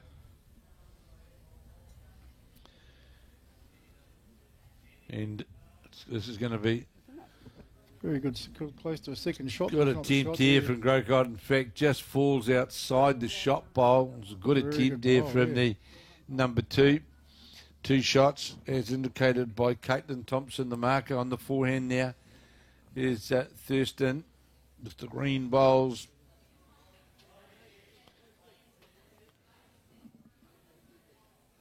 I won't mind if this comes past the head, he'd be more than happy. Well, Steve Hughes, if he gets a metre past the head, that's absolutely fine. The hat comes off. Perfect 2 bowl, isn't it? Yeah, it's absolutely, one on, one over. It's old Nick Unkovich. That was always his philosophy. Number 2, get me 1 on, 1 over. Just see, kill again in the singles. Just see Colin Gorworth for Coromandel. Just killed the end. And the experience of Colin, he'll do that all day. If there's a ball on the head, he won't wait around. He'll just drive that straight off, and he's done it 2 ends in a row. Oh, he's always been a very adventurous attacking player. Scullin now. Play on his forehand, playing up towards us here in the commentary position, leading 18 shots to 4 as we play in 10 of 15 in this 4s game between Coromandel and Tauranga in the Regional 2 playoffs. Just depends on the weight here from Scullin. Looks a good bowl, gets a touch on the shot bowl, and the jack moved it over. It might only be 1 now, but at the end of the day, it doesn't really matter. It's another bowl on the head and limits the scoring opportunities. That is just the 1. Just makes those scoring opportunities harder now. And of course, the big thing for Dave Weatherly's got to make sure that he's got weight that's through the head to either reduce or get a trail on the jack.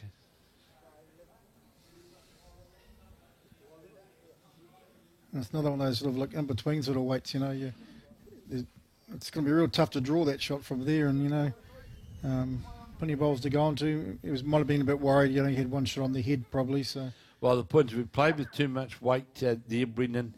They could easily jar that bowl out of the head and all of a sudden be laying about 4 down. And really, it's about bowls on the head, and the Steve Hughes won't mind at all. This bowler, Graham Scallons, comes in behind the head because that's the obvious, the more logical weight. That's correct. You just see there Dave Weatherly say, look, I'll play down through there with weight. No, because what's going to happen, you play as you did that in between weight, you're just going to finish up with not getting a result. If you play with enough weight here, it's not going to matter what happens to your bowl because you're going to get other movement as well. Oh, absolutely. Just open it up. Just, able the skip to able to draw a shot. The danger here is that with playing this sort of weight, and we're going to see it happen here, you finish up doing nothing. Yeah, and we've all been in games involved in this sort of like, wish I'd done that and wish I'd done that. And it's sort of, at the time, you've got to choose your moment at the time and the options of the dime. But, to me, that would be a prime opportunity, especially if you can change the head over with a sort of a more weighted shot, then that would be an opportunity. Well, the reason why, in my view, why you need to try and change it was we've got to give you a chance. At this point of the game, you've got to be giving your skip when you change over a chance to actually score. He's got to play one bowl now to give himself a chance of scoring and then score. So it's about percentages of your shot consistency, and that was the time then to try and open the head up fractionally, because now all that's happening is you're going to use another end up, and you're really just playing into the hands of the opposition to make their position a wee bit safer. Obviously with Steve, the shot he played, he was never going to get anywhere near the head. No intention of going anywhere near the head. Playing the scoreboard here at the moment and just sort of getting the ends over, and you got the shot, you don't want to go anywhere near it. To me, this is the shot now that the Coromandel are playing with that half between weight. He's unfortunately just pushed out his shot. Well, that's why, my viewpoint, Brendan, you played that with a lot more weight, and then you're going to disturb. You're going to disturb more of the head and get some jack movement. The difficulty there to try and get jack movement with that weight when you're playing through three bowls is difficult. You're lucky when you've got a skip or even a three that's able to actually play those weighted shots and tries and be so consistent. There are a lot of people sort of out there thinking they should get rid of the drive, but it's a huge component of the game and a necessary one. And I think if you've got a skip that actually can do that and actually change it for you, then that's so valuable. It's better if the three plays it before you. Oh, absolutely. Yeah, that's what I'm saying. If you've got a three and a skip that can actually play both drive, it's incredible. And Steve does a lot of playing sort of director of three in a lot of his teams, and obviously plays a lot of skip too. But he can, when he does drive from the three, it's good to see. And when he's on, he's on. Ask Jared. Well, what it does, if you do it from a game management point of view, or even a coaching point of view, it's about then giving you the opportunity as a skip to have two effective bowls when you change over. Now, he's been forced in a situation where he's in a sort of stay alive scenario. And it's a good attempt, I can tell you here. There's a great attempt to get to the jack, and he moves it around the corner, out to the side. Stillby, though, it could in fact still be two, I would say. Possibly three even.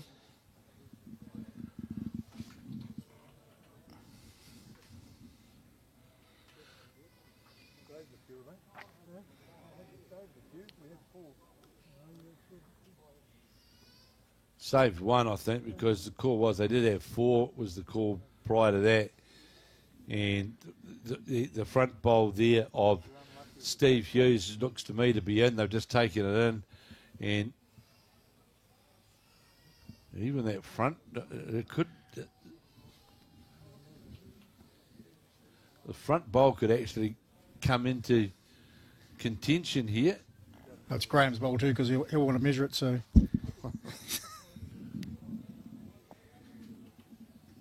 Graham's ball looks a little bit straighter here.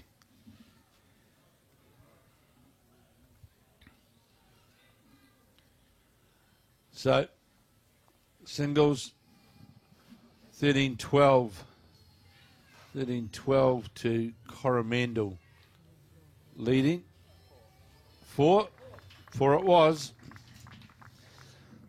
So it's interesting, really, Brendan, what we've seen is over a period of 5 ends, 14 points scored, and they've all gone on one side of the board.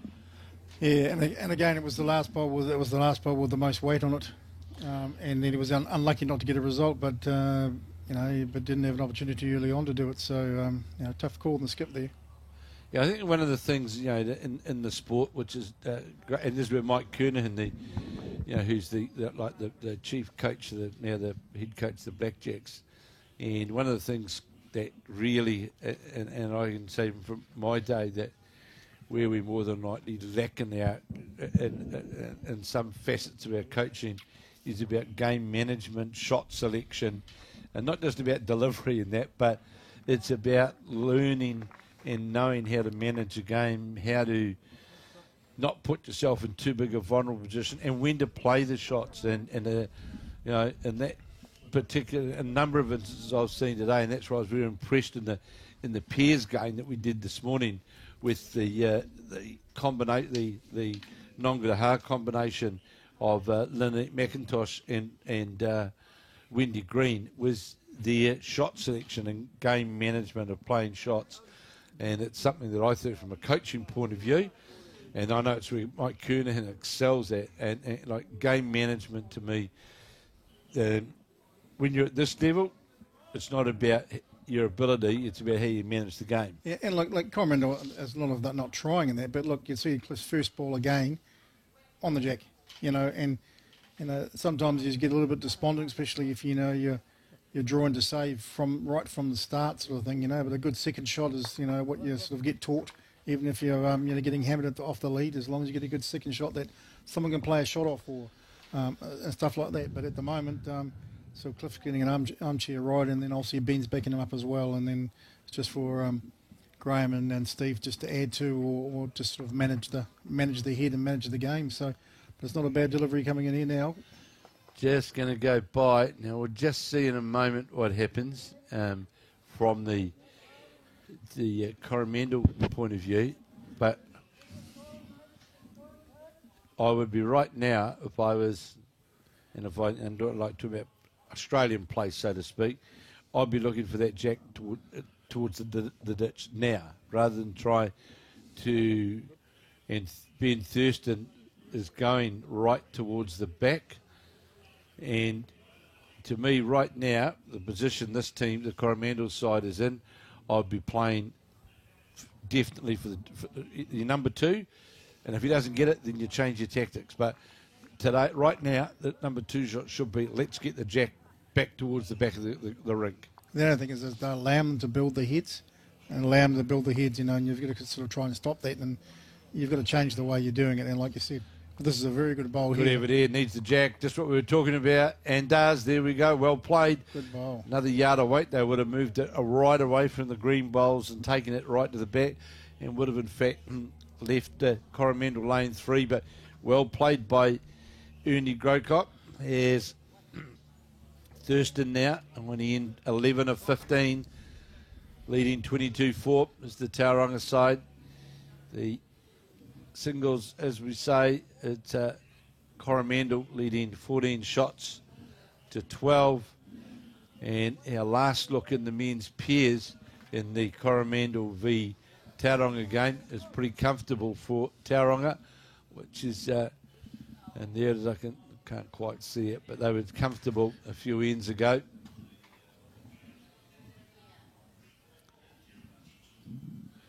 It looks like 20 to 6 after.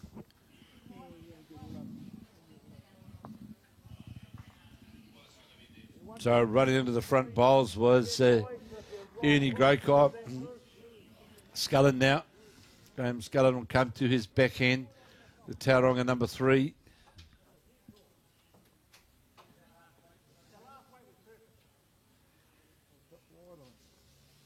Certainly got a good wide arc on the bowl. How far is it going to come back towards the Cliff Weber bowl? Going to go outside it. But as indicated by Steve Hughes, perfect weight. Dave Weatherly here indicating, the skip reads right, indicating that they're in fact holding shot. Can't see. Yeah, well, it's just it's straight on the jack there, sort of thing on the side there. So, but they certainly need more than one at this point of the game, Brendan. oh yeah, well after this there's just 4 innings to go, and it's down to multiples again.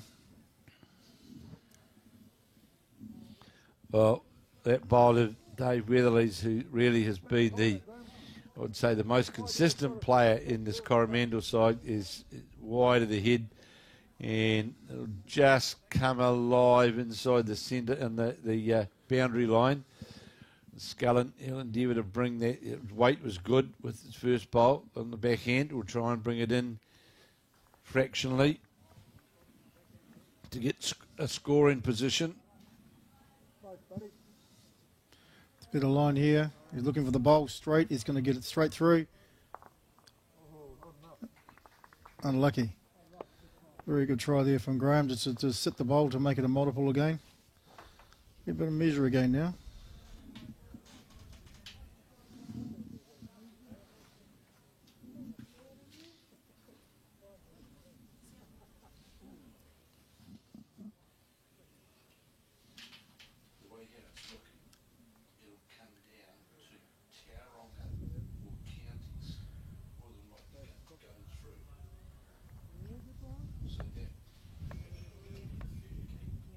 Great bowl here.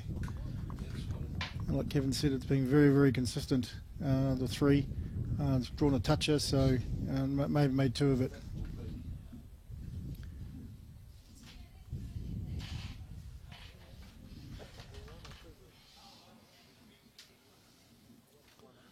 Of course, we'll bring you, all the up-to-date results once they all come into headquarters here of the other matches, so as we know how things look going into the third round. And of course, as we know, Tauranga only won the 1 game this morning. They're heading in this to looking towards 2, maybe 3.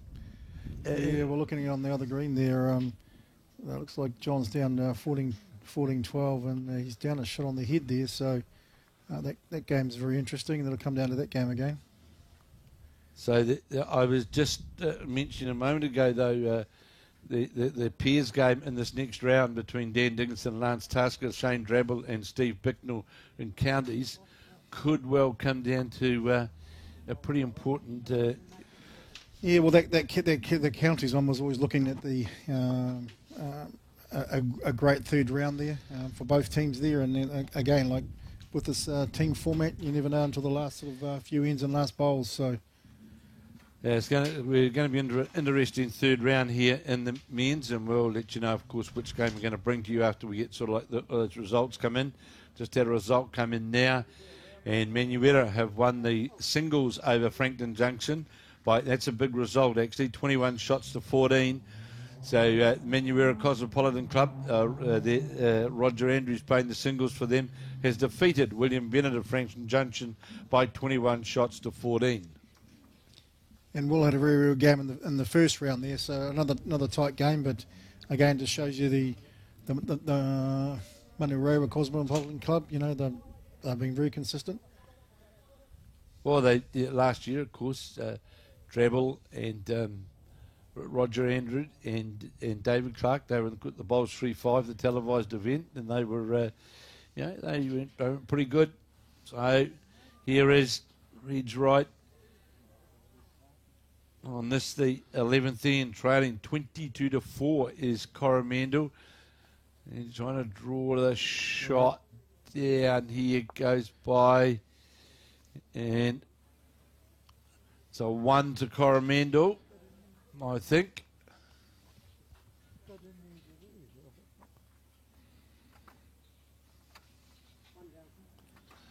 And it was the 1. Well, they would be happy, Brendan, after 6 ends without scoring. That was much needed. So 11 ends gone of 15. And again, it was David Weatherly who sort of drew the shot dead. And like I said, he's been playing very, very well. And, you sort of can't sort of say that, not saying no one hasn't tried, but Dave's been very, very consistent as well. He certainly has been the most consistent of the Coromandel players. And it's interesting that Thames Valley was great to see recently in the Inter finals. The was it Thames Valley women? They won their way through to the Inter finals, which is great to see. One of the smaller centres or lesser centres numbers wise make their way through. Good opening bowl here. Go by a metre from Jim Dix. But one thing about the Thames Valley sort of centre, their open events are full of players, especially that their 242 has phenomenal numbers, and they've huge entries into all their open events, so which is really, really good to see. Well, there's a lot of good active clubs now, and one of the great things of social media now, the Facebook scenario, we can constantly see, for example, events being held at Pawanui, Whangamata, in a number of other places now in the Thames area, and they're certainly promoting their clubs and their events and their activity, which is all good. And yet again, the SC Cliff, even though he was going off second, he's put his first bowl on the head because it was open to him.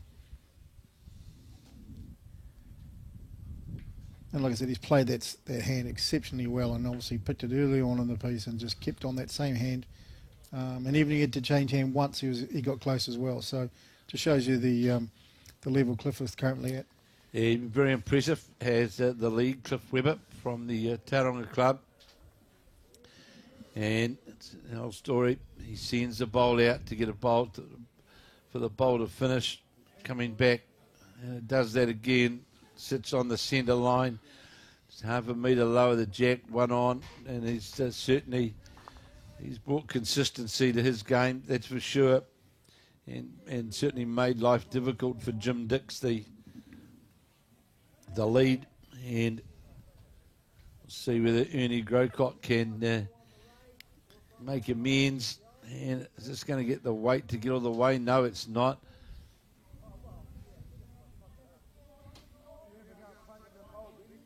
And Ben Thurston been asked by Stephen Hughes, just play out here on this forehand side, get that bowled out on that wider line, and he's done just that. This is the arc that we're talking about to get towards the jack. There's a good bowl here from Thurston, get him in right in towards the jack, and it'll literally sit right in front of it. Cuts the line off straight away to the jack as well. And I can tell you that just come through Nongaraha. This is the women's singles, and this is a big event big win for Nongaraha. That's Vinnie Smith defeated Sharon Perry of Manuera Cosmopolitan Club, and it was Nongaraha running out the winners by 21 shots to 16. Yeah, Vinny's been coming through the ranks sort of the past year, just coming out of the junior ranks the last couple of years, and very, very good bowler there, Vinny. Even she had a tough game against Debbie. She was thereabouts in the first game, but it's good to see that she bounced back from that first game. So 3 shots in front of us here from the Tauranga side, leading by 22-5. Ben Thurston with his first bowl draws right onto the jack. Here he is again, playing his second on the 12th end. And again, it's got the bowl out on this very, very good arc. And if you're on that arc, you're certainly going to come home. He's got weight on though, and will go by towards the towards the ditch, and just do so. But skip Steve Hughes, you won't be too concerned about that. Look, I'm not gonna, there's only one hand for Coromandel to play, and that is following where the opposition's drawing, not trying to. And he stayed that hand too. So. Also, just a bit looking the direction from his skip though, he might have seen something different, but you're right. Here it comes. And on that arc you can see, and if it's got the weight, this is pretty close. Yeah, it's got just a lovely finish towards a jack, and you're going to sit inside, and just got the outside of what was the second shot bowl. But it's in the target area. 2 shots, you see Caitlin Thompson, our marker, put the 2 red lollipops up. So definitely 2 to the convincing Tauranga side at this point in time. Graham Scullin now, the number 3 for Tauranga. And it's interesting, though, Brendan, that Graham has tended playing this way to, I'd say, be playing more than likely 18 inches, 2 feet wider than the other hand, and it just hasn't got the same draw home as what you've got on this ditch end now. But if you go back the other way on the same side, there is a little bit more draw. And there is, absolutely. There may be just a different little wind sort of coming through this sort of end of the... Quite possibly there's wind down the other end, but just now here you can see that the difference in that line as you watch now. Dave Weatherly, well, not going to have a wee bit too much weight, but you can see that he was inside that line from the other hand. He was inside that line by a good 18 inches to 2 feet. So it just highlights to you that. But you just got to watch, don't you? Well, and that's the thing what makes space different. You got to look both sides of the green. Is this, you can't have it perfect, and it's just up what you do and how you think about it and look at the green. Some of the ones from the eras going back, did stalk the green before the games, and then have a look what it looks at, watch bumps here and that sort of stuff. Well, Graham Scullin there tightened his line up and changed his hand, went to the backhand, tightened that line up, and playing on that backhand side, really you one can't afford to tighten your line up because you'll pay the price for it. I see Frankton Railway crew arriving here. John Crackett, I see, arriving, ex-president of Frankton.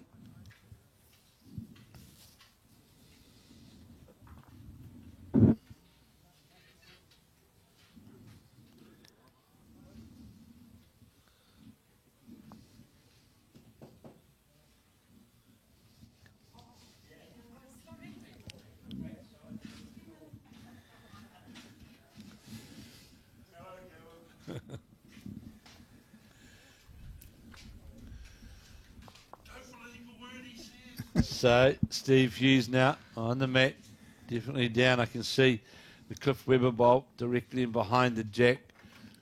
That's the shot. And you would know, Brendan, how difficult it is when you're down on the head like this, when you're skipping and you're trying to dead draw within 6 to 8 inches of the jack. It's a big challenge. Yeah, and Steve, he had an opportunity now to add to it. Said he hasn't had to play any shot in anger, and he's just had to draw. And the few times he's had to draw to get shot, he's achieved that purpose. So he's close again. May I say it's easier when you're holding the shot most of the time. Well, it is, but you can, you're drawing to your bowls. And well played. It's a very good bowl. Now, correct call here from his number 3, Dave Weatherly. He's not trying to dead draw that. You're not going to dead draw it. Got to play with weight. That's through that bowl on the back end, reaching right through to the ditch. And you could get jack movement out to the side there, but you've got to be playing with a lot of weight, reaching right through what is those 3 counting bowls. That's exactly what he's doing. Is reads right how far is this going to come back? Just going to go outside it, is he? And he's taking his own bowl out too. It was the way to play. You could. It was. You could play the draw again and still finish a metre short. So Graham, there's no more bowls left. So it's just quite simple, just to draw where you've just. Yeah, I think he was looking at it to see whether he wanted to move the Coromandel bowler left there, but Steve sort of overcalled him. He's just going to draw. At 22-5, playing the 12th end, why would you be wanting to play that shot? Heroes are in comic strips. Yes. Another good bowl here by Steve. And just needs to sit on the bowl and count. In fact, goes outside it, but was certainly in the target area. 3 it is. 25-4 now, to 5. And, yeah. And this is where it makes it tough, like we said at the start there, having to play right it out to the end just to get the differential. And again, like in the first game, that was almost the case. But like you said, they came back with 5 shots in the last 3 ends. Well, they were the winning shots. They were. They were, and it actually put them ahead of Nongataha on the differential on that one there because of that. It sounds ridiculous, doesn't it? But it made a difference. Well, it does. 18-12 now in the singles. 18-12. And if I'm guessing right, it's Coromandel that's in front, 18-12. Yes, it is indeed. Yes, he's sort of had a bit of a, it's moved out from John at the moment. He's played some great shots as well, as we can sort of see out from our commentary booth here. And, he's holding shot and he's looking for the second shot here, which... Another great opening bowl from Weber in behind the jack. And if I'm right, Brendan, I think that Pear's game, that's completed. Is that correct? It looks as though that's the game with Alan Bowler and Gary Robinson. Of Jason Dixon and Danny Goodall up against Dan Dixon and Lance Tusker of the Tauranga. That's the Coromandel Bay of Plenty game. I think that's come to an end. Am I right? That's correct. And well, it would have been Tasker and Dan Dickinson that won that match. Yeah, so it sort of comes along. Sort of John O'Shea sort of staying in the game here. He's either it's a measure for shot for that one there, but unless the Coromandel singles player knocks out John's shot, that could be match. Another great ball from Cliff. He's playing very, very well and just leading like a skip you ask you for. Yeah, he certainly is. Very consistent right throughout the whole match. So on the forehand is Jin Dix trailing 25-5 as we play this, the 13th of 15 ends in the Regional 2 Interclub men's and women's Bowls New Zealand Interclub playoffs. Of course, the winner of this regional one will go forward to the New Zealand final to be held later in the year, and as will all of the regional winners from around the country, playing in all sorts of venues around the country over this weekend.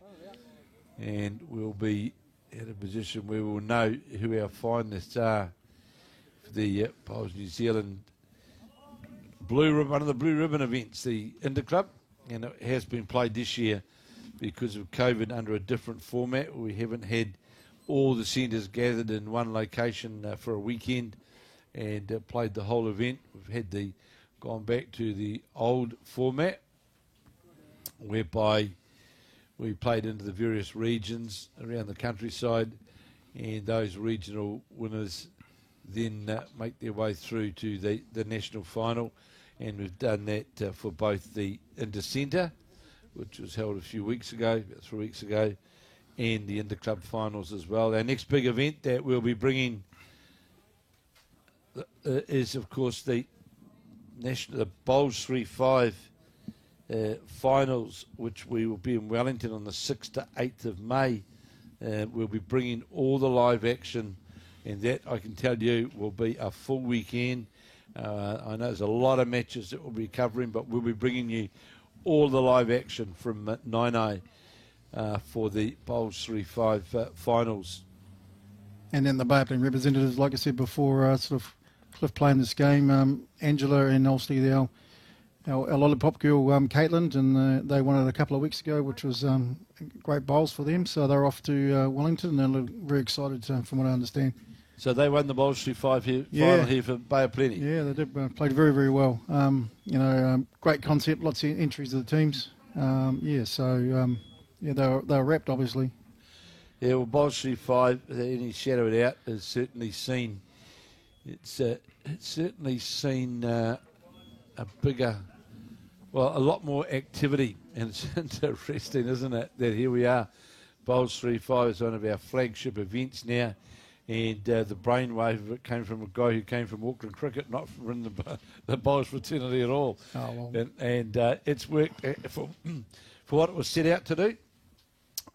It has certainly achieved what it was set out to do. And with that coverage, we did talk about it before, but that coverage of doing that the first sort of couple of years was, people were interested. They just wanted to have a look, to be nosy, but every everyone was commenting about it, especially if your team was in the competition, and they just loved the coverage, loved the personalities, I suppose, of the whole thing as well. So yeah, it was a great concept. Well, the good thing now about the concept that we've got now is really every club in New Zealand has got the opportunity to find a way to make their way through to the Bowls 3-5 finals. Whereas when we first started off, that wasn't the case, but as it's expanded, so too have the opportunities to make your way through to the finals. So it's now definitely very much what was started off as I suppose you could say, we don't know event, to now being very much a must-have event on the Bowls New Zealand calendar. And it's changed every year. You know, the initial concept, you had 3 teams of 3 from your club that sort of went through to the concept, and that was a really, really exciting thing, especially like your area or your region's competitions. So they were good, but then they changed it down to just 3 from each club, that sort of stuff. But the Bay of Plenty competition that they ran, it's an open event, but you can only enter from your own club, and it was several clubs you can enter into as teams as you want. So yeah, great concept, and Bay of Plenty sort of have brought into it really well. Well, the whole thing about Bowls 3-5 is really to get more people playing in a very quick format. Time's not the important factor of it, and you can play it in the evening. And great bowl here from Steve Hughes, draws a front toucher, and he's it's all class from this Tauranga side. So and I think as well in saying that, Brendan, is it's I'm not saying it's the sole reason, but I do think it as a contributing reason why we've seen an increase in playing membership within Bowls New Zealand and events, and our overall members in clubs now. And we'll watch this bowl go by. Might get got the bowl of the Leeds bowl, with plenty of room now here again for Steve Hughes to draw another shot as he leads 25 shots to 5. And holding the shot on the backhand is the Tauranga skip. The bowl again is on a good line as it just gets past this front bowl. If it gets past down here, we'll go close to counting. Sits inside the bowl, will definitely count, does so. And it's been a pretty classy exhibition from, well, I'm going to say the front man for Tauranga and Cliff Webber and Steve Hughes at the back end, and others, Skellern and Thurston, have played very well, but I just think that they've been outstanding, these two, as we see on the drive, trying to get to there's a great attempt. What a great attempt. Wow, he almost got that clean. It's just very unlucky. Boy, he feathered the very front bowl, just got a touch of a feather on it, and then got down to the shot bowl. Normally it would move further than that and just really rolled a couple of rolls out to the side, but a great attempt by the Thames skip. And it's another 2 to the Tauranga side. Now jump out to a 27 shots to 5 lead. Yeah, and look, with Cliff playing on that too, like with Ben and Graham, they're just sort of playing positional bowls and that sort of stuff, and if Steve has to add, he has to add, and that's just a prime example of a good fours exhibition. So 2 ends to go here, 27-5. Now the singles is 18-12 to Coromandel, and we're pretty sure that the pairs, Tauranga have won the pairs, but pretty confident of that. Scoreboard was certainly favouring them early on. Another good opening bowl here from Cliff Webber. Just outstanding display. It certainly has, just centimetres in front of the jack on that backhand side, where, to me, is certainly, as Mary Campbell and I said this morning, has certainly been the kinder hand, without any shadow of doubt, on the draw. And just going to finish slightly jack high, but under the line is Jim Dix. And on the next ring over, John O'Shea has got the mat, so he also got one off that last end, and he sort of brought the mat right up a little bit. So sort of 13-18 to the Coromandel. So here is Cliff Webber again, and it's going to run down nicely towards the jack again. And yeah, off comes the hat. Great bowl, but not a great bowl. Yes, yes. Sits right on top of his other bowl, but certainly opens it up immediately to play through to the jack, which is obviously the logical shot that you're going to play at this stage of the game, mate, to trying to get some jack movement. This is going to go wide and par. This is from the lead, Cliff Webber, who it's over the head. In fact, is it going to go in the ditch? Yes, it does. Call to Ben Thurston from Steve Hughes. Just make sure you're over the head. It's the old story now. We're leading 27-5. We've got two good ones on the head. Let's leave it for them to see if they can play the shot, and we'll just hang around the outsides. And Ben's got another good line here, and just like Steve wanted him, right in behind. Great two ball. So now, Ernie Kokot is going to have to play with weight through those bowls, trying to get movement to the jack.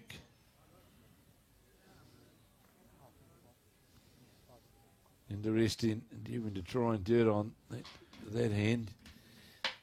And we'll go past on the...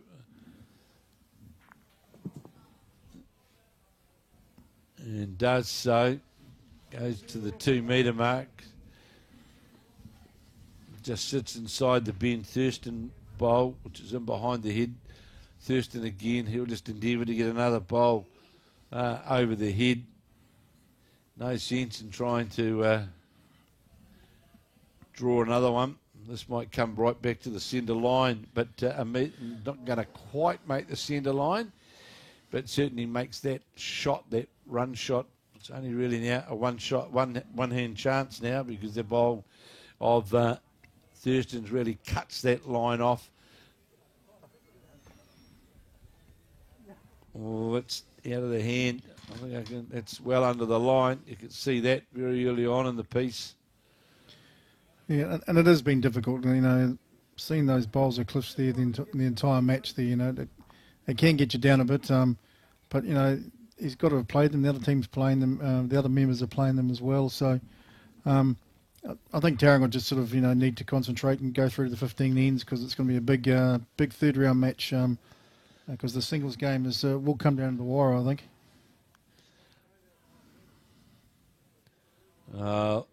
Scullin, again, as we spoke about before, and Brendan has had consistency in this end of really hanging out on that wider side, and he'll be disappointed at that, because he's certainly playing to I'm not saying an easy scoring head, but here again, that's under the head.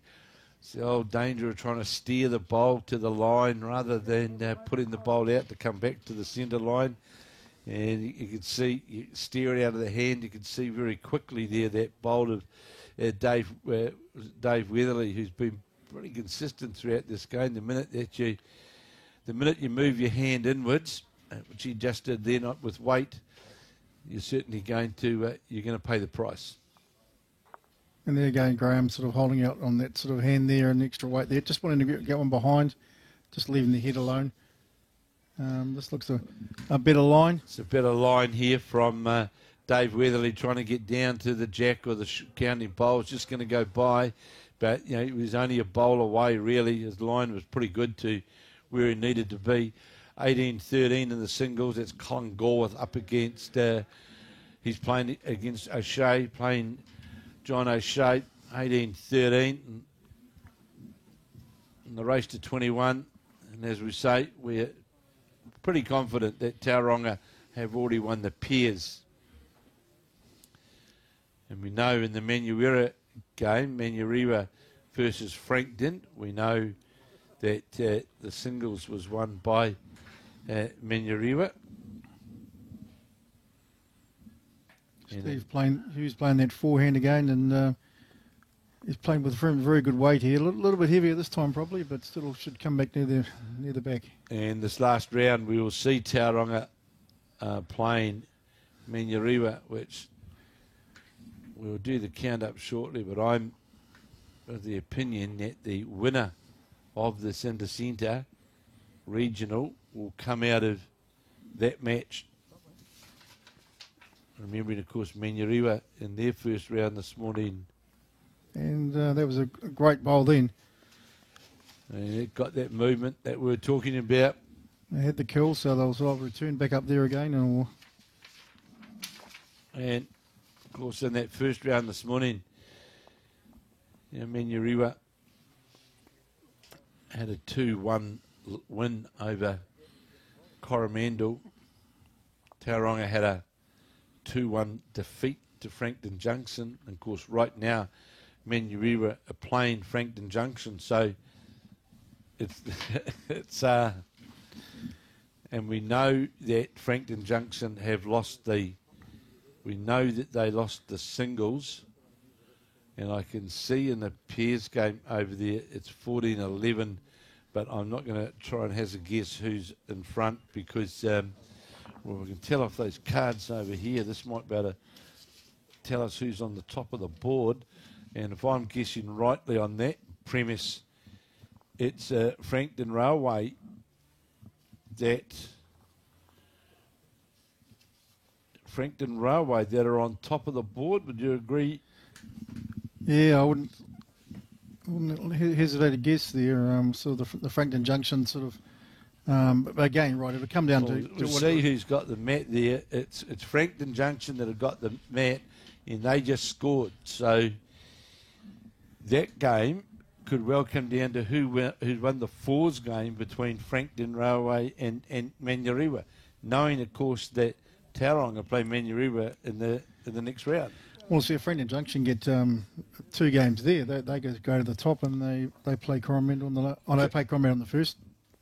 So in this next round, in this third round, we will have Frankton Junction up against Coromandel. Yeah, so if Frankton Junction get two in this round, then they get at the top of the pops. So there's 3 teams, literally, isn't there? Absolutely. That's the way it looks, but that's sort of guessing a wee bit, aren't we? But the way how it appears is that there could be either Frankton Railway, Manurewa Cosmopolitan, or Tauranga, who could be on their way. Yeah, they're all teams. So the results that get coming now will be very interesting. And again, we've seen this on the replay of this, the 14-10. And again, we've seen Cliff Webber right on top of the jack with his the green bowl that you can see there.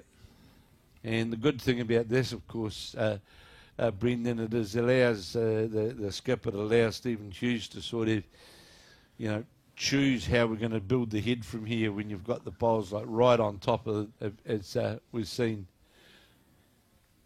Thurston Knight needs to get past the front. It's going to run into the front bowled of Jim Dix. Turn it over. Doesn't make any difference. Still holding shot. Ernie Grocott now the number 2 for the Coromandel side, trailing by 27 shots to 5 as we play into 14 of 15. So I'm picking the team managers at the afternoon break. Will be they have the calculators out. Yes, they will, and that's what makes it good about it too. And then on the singles here, it's Coromandel on the mat here, so he'd be close to a match point now here against John O'Shea.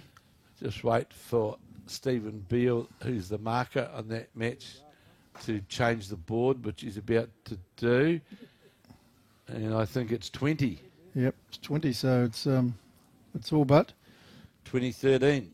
But John's been in these situations before, and he can work for these situations, and he's renowned for his close games, and he started one with close on the jack. He's up against a pretty tenacious singles player. Oh yes, yeah. Like I said at the start, if he's one down on the first bowl, he'll drive the jack. So looking for the jack here is Ernie. Got it Great too. bowl. Sat on what was the shot bowl of Cliff Webber. Sat inside it. Sat on it for shot. As we just saw, looking over it. That's Colin Gorth just drew the shot then in the singles, sitting on 20 over John O'Shea, 2013. And indication to Graham Scullern. Tipped the bowl, set the bowl up. The shot bowl up. John O'Shea second. The bowl jammed. I thought it was bowl going to jammed. come. Yeah. So it's Coromandel, I can tell you, definitely holding the match at this point in the singles. And Colin Gorworth playing his third bowl of the 4. And it's interesting. There's one literally close to the jack, and the rest it's a clothesline, isn't it? Oh, absolutely, yes. John's going to change his hand, which he will. He could make this into a 2 here.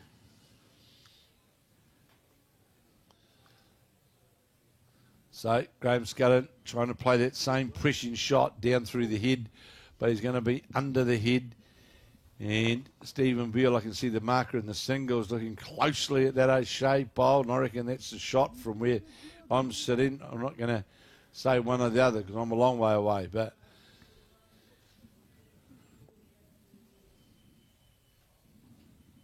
so Dave Weatherly playing in 14 here. Holding the shot is the Coromandel combination. And as you can see, you put weight on out there and it'll just stay out there.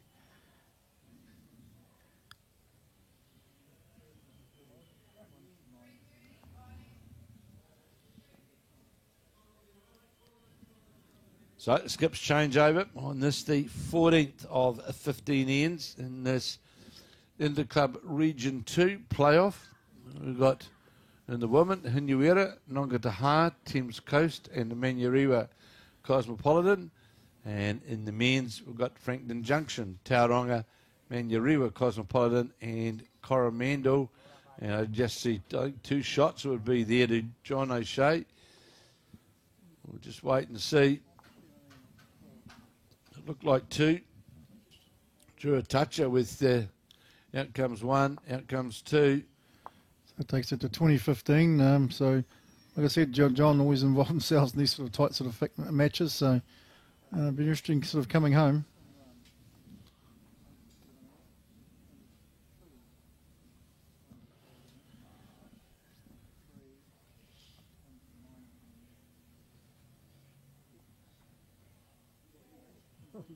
And we'll, of course, we'll be bringing you live action in the this round 3. Just decide in a moment. I think we might be doing the Tauranga and Manurewa pairs. We'll just wait and see how the scores look. And good attempt here from Steve Hughes to get to the toucher. Just drifts by.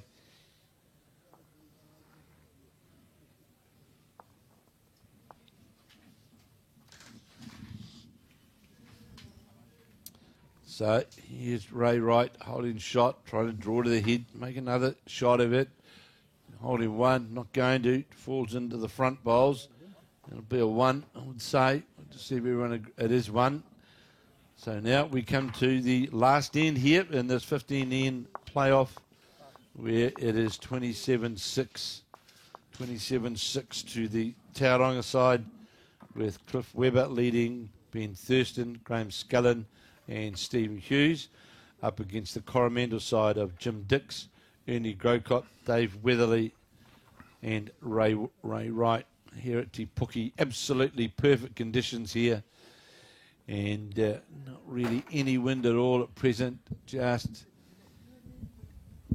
beautiful conditions here today. Perfect, good green, and everything augurs well for a really good final round here. Nice bowl coming in here using the bank again.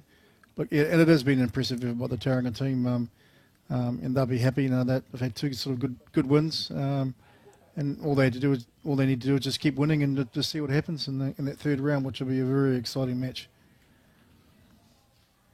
Because I think the score in the Manurewa Cosmopolitan was sort of similar score to this one, so it'll be a real tight fixture. Yeah, it's always hard to try and work out what's going on until one gets all those final results in. And And then Cliff puts one close again. So.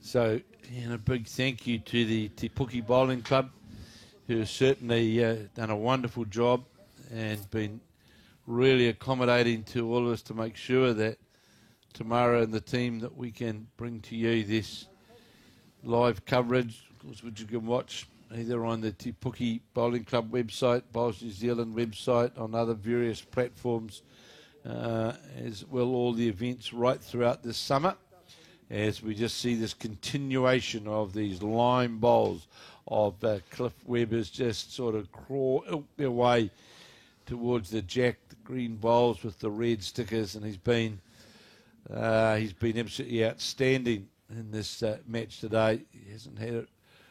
His consistency would be certainly right up there in the high numbers.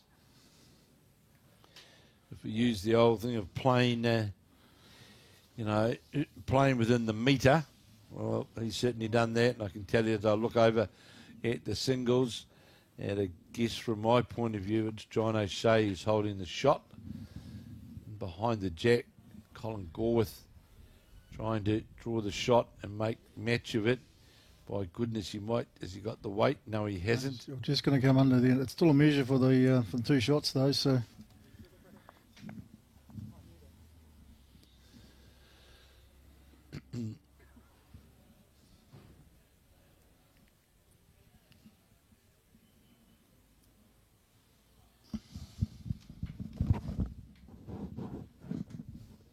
And if you speak to Cliff, sort of, that's sort of what he tries to achieve, just within that mat or that metre. And like I said, he practices a lot, and he'll be very happy with what he's achieved so far. But again, like, it's going to come down to that last round again, and the consistency he'll be required for all bowlers then.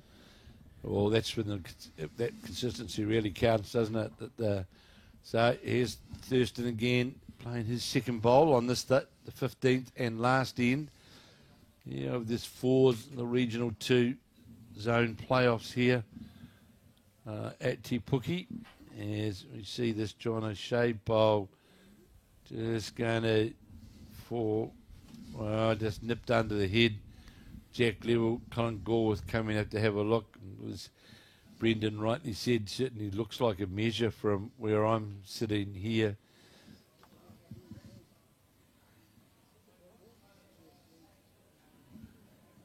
As you see, this bowl just go by Scullin. He won't be worrying about getting near the head. He's got a catcher there on the jack drag on the forehand. Holding 2, though, is that one of the Cliff Webber bowls. Right into the head now. Great bowl. Well, it's a good bowl, but if you were 10 all playing this final, you'd be a bit concerned, because it certainly gives a good shoulder line. Here's Colin Gorworth now. Is he going to draw the shot here? By goodness, he's close. He's real close here. He's real close. The Coromandel player and draws a toucher and game. That was an amazing shot. I'm not too sure whether or not John thought he actually had shot in the first place, but the way he's played in the last sort of 7 or 8 ends was unbelievable. Unbelievable draw shot to win that game.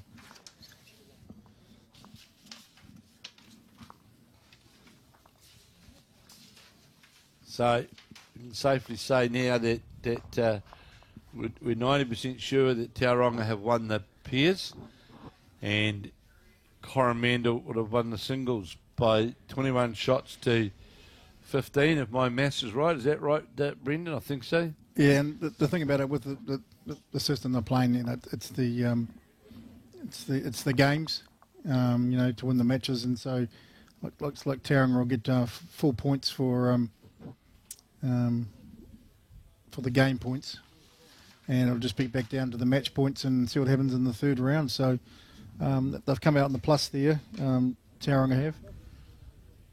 So Tauranga will be sitting on 6 points. Well, they didn't get any points probably in the first round because they lost 2-1. They did too. That's correct. They did. Yeah. So interesting to see what this. Like I said, the Frankton Junction results are. I think that's and the Manurewa Cosmopolitan Club. Interesting what they come back for, and no doubt at the start of the next the game, it'll be all the information will be provided. But it's going to be very exciting last round.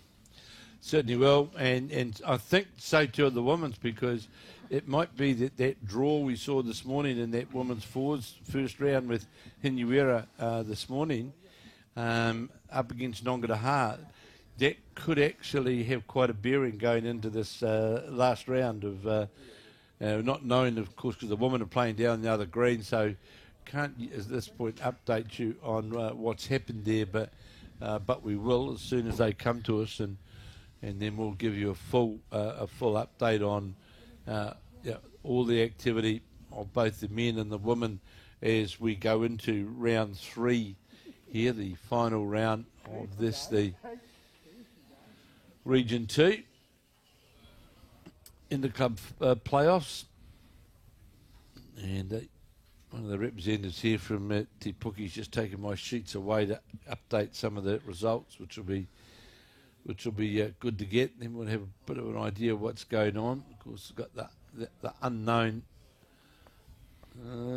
Draw the shot here. Well, Jim Dix draws just lower the jack.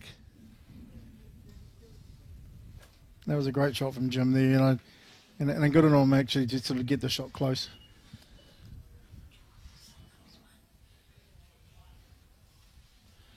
So just confirmed to me then, yeah, it is, that Coromandel defeated John O'Shea. That's John O'Shea of Tauranga up against Colin Gorworth of Coromandel. And it was Gorworth running out the winner by 21 shots to 15. Just looking quickly at the scoreboard here, you wouldn't see this very often. But there were neither player, the whole game was twos and singles. There was no 3, no 4. So the whole race to 21 was 2s and 1s, so that shows that it was pretty tight right throughout. So Coromandel there in round 2 running out the winners in the singles by 21 shots to 15.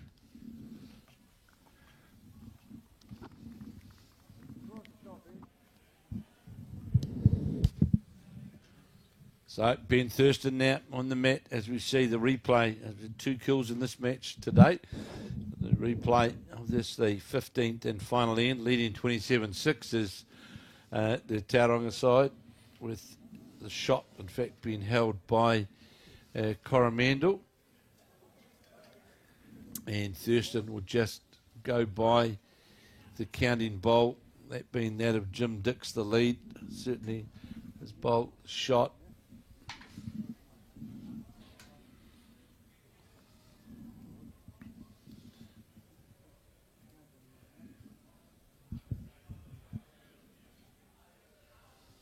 This bowler, and he got. Oh, he's going to grab the jack, is he? He does grab the jack on the. He's unfortunate there, isn't he? Isn't he? And well, he was going pretty quick on the way through, to be fair, and dragged the jack by a good 1.5 metres, 2 metres, and really just moved it right back to the behind the head, the deep bowl of Cliff Weber's. It's a shot. Thurston now on the backhand, holding one is Tauranga.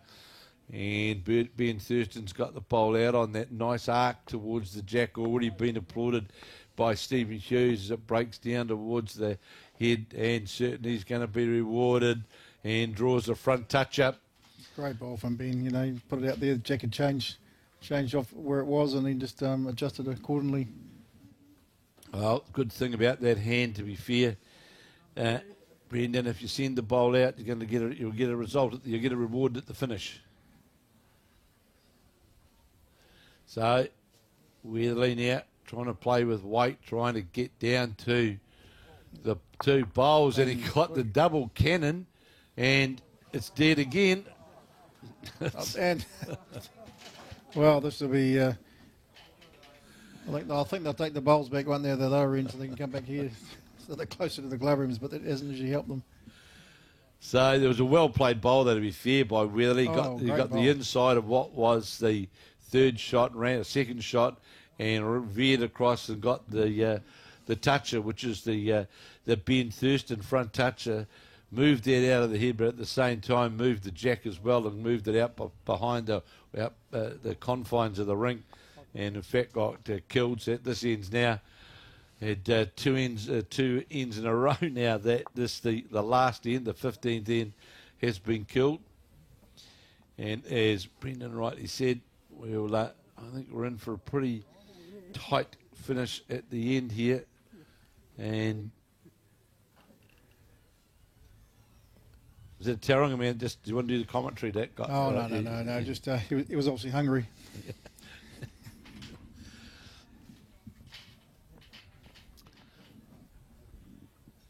So Jack's been delivered right down here in front. Shadow's just starting to move out in front of the clubhouse here, right in front of us. So on the backhand now is Jim Dix on the backhand. That's the Coromandel lead. And I'm sure if he'd have been playing like this right throughout the whole match for his skip, he may well have seen a bit of a closer position, because it's no disrespect to Weber's been outstanding, but in some regard he's been given a bit of a soft ride on the way through. Yeah, and I think I think Cliff early on just sort of, had bowls on the jack, and it was hard for him to actually get Here to the he is jack. again now.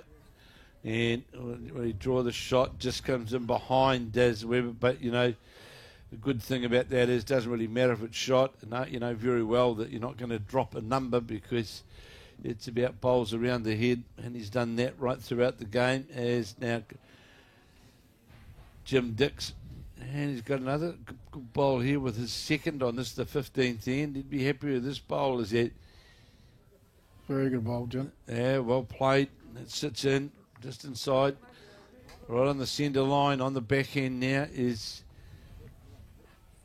Cliff Weber with the limey green bowls and the red stickers on the backhand. That beautiful delivery that he's got. There's no wobble or shake at the delivery point. And that certainly means that it's going to make sure that the bowl is in a good drawing line, and he's done just that again. Just goes through the gap, sits on the bowl, and he's been. It's about consistency, and if you, it's like playing golf, really. If you do the same thing all the time, you're not going to be far away. And he's been very, very good at doing that right throughout this 15 ends. Yeah, and and again, like I said before, we hope to take this into the next round, as will the other team. And this is where probably Ben and Graham will come into their own, I think, having to play those shots, because it'll be a tight match. But this is a great bowler coming in here. And just missed out. it is the indication there from Stephen Hughes that they have still holding shot.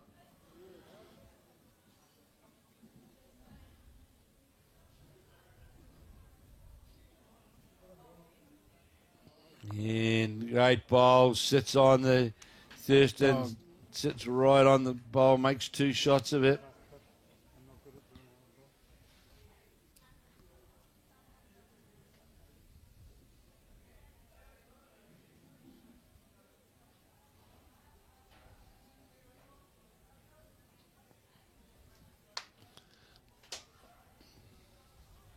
There it comes from out there again. There's a good response here. Very good response. Good response here from Ernie Grocott, and sits right on top of it, makes shot of it, sits right on top of the two counting bowls.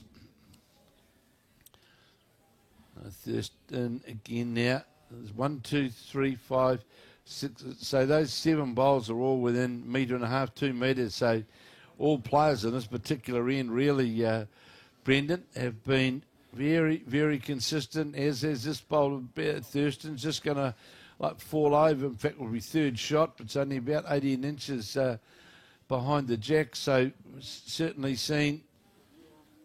I think they're not trying to get too close, I suppose, because they don't want to have an extra end. But correct. That sounds like a good idea. I think they'll be hoping that too, to be fair. You want to be sitting there doing 25 in games in no time. Yes. Oh, that would have been amazing back in those days. Well, we still do it at the Taranaki Open Fours, of course. It's incredible. Amazing tournament. It's just, for those who've never played it, you've got to experience it because I think like 25 ends and the camaraderie you have with the people there, but the bowls is just outstanding, and you learn so much. There's another bowl in the nest. Yeah, always good. Always enjoy going back to the Taranaki Open Fours. Bit of nostalgia there for me, but thoroughly enjoyed going back to the Open Fours. And it was disappointing for them to miss out on the National Fours this year with the COVID restrictions. But that's the same for everybody with a lot of events, but I think they were already primed and looking really forward to hosting this year. Yeah, they certainly were, and they've done a lot of work. Tamara's been down there recently, and they've done a lot of work relative to setting up their live streaming at Paratutu. And look, we're in Central Otago, of course, this year for the National Fours of mixed pairs, and Tamara and I and the team, we were down there 2 years ago for the same event, and it was outstanding, really fantastic in Central Otago. It was a great event, and look, I'm sure when we come back to the North Island that there's a touch on the jack. Oh, at least it didn't stay with the group though.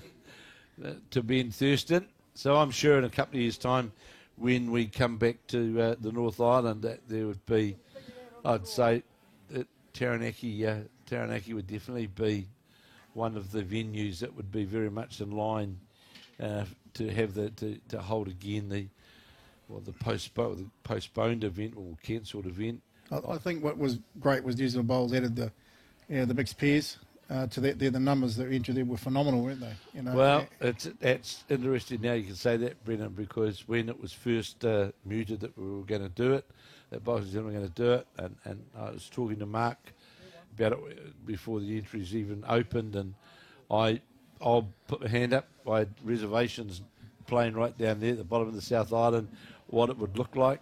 Well, talk about being proven wrong, because it was outstanding. So here's an update I can tell you from the women's. Right, so Hinuera in that last round just had the one win. That was in the singles. Debbie White winning 21-17. The pairs losing 20-11. And the fours losing 19-4 in their games against Thames Coast. Then in the Manurewa match, Manurewa had 3 losses. Ngātaha had 3 wins. So if we look at the women at this point in time, you would say that we've got Ngātaha, who would be more than likely leading the field, and really closely followed by Thames Coast. Well, they're playing each other. And they play one another now in this last round. Manurewa, Cosmopolitan, they're out of the equation with two losses. Hinuera, they play, of course, Manurewa in the last round, and well, I suspect they're both out of it. I think really that they're both. I think they're both out of it. Yeah, well, whoever wins that one there, and if it's whoever wins it 2-1, I suspect will be winning that one there. So there's no kill in this fours game. Holding one is holding the shot is Tauranga. You can shake hands. We've played the 15 ends, played the 15th a few times. As watch this bolt of Hughes needs to get past the front to get down to the counting area. Needs to sit inside. Not quite going to do so. And it'll be the one shot. And shake hands time. And it is the 1 to Tauranga. So they run out the winners here. And that's the side of Cliff Webber, Ben Thurston, Graham Scullin and Stephen Hughes. They're playing the Coromandel side of Jim Dix, Ernie Grocott, David Weatherly and Reg White. And it was the Tauranga side who ran out the winners by 28 shots to 6. My thanks to Brendan Brill, who's been with me right throughout this commentary. And we'll be back here for round 3 and the final round here of the Zone 2 Bowls New Zealand regional playoffs here in the beautiful, lovely, sunny Te Puke. This is Kevin Hickton, and we'll be back as round 3 gets underway.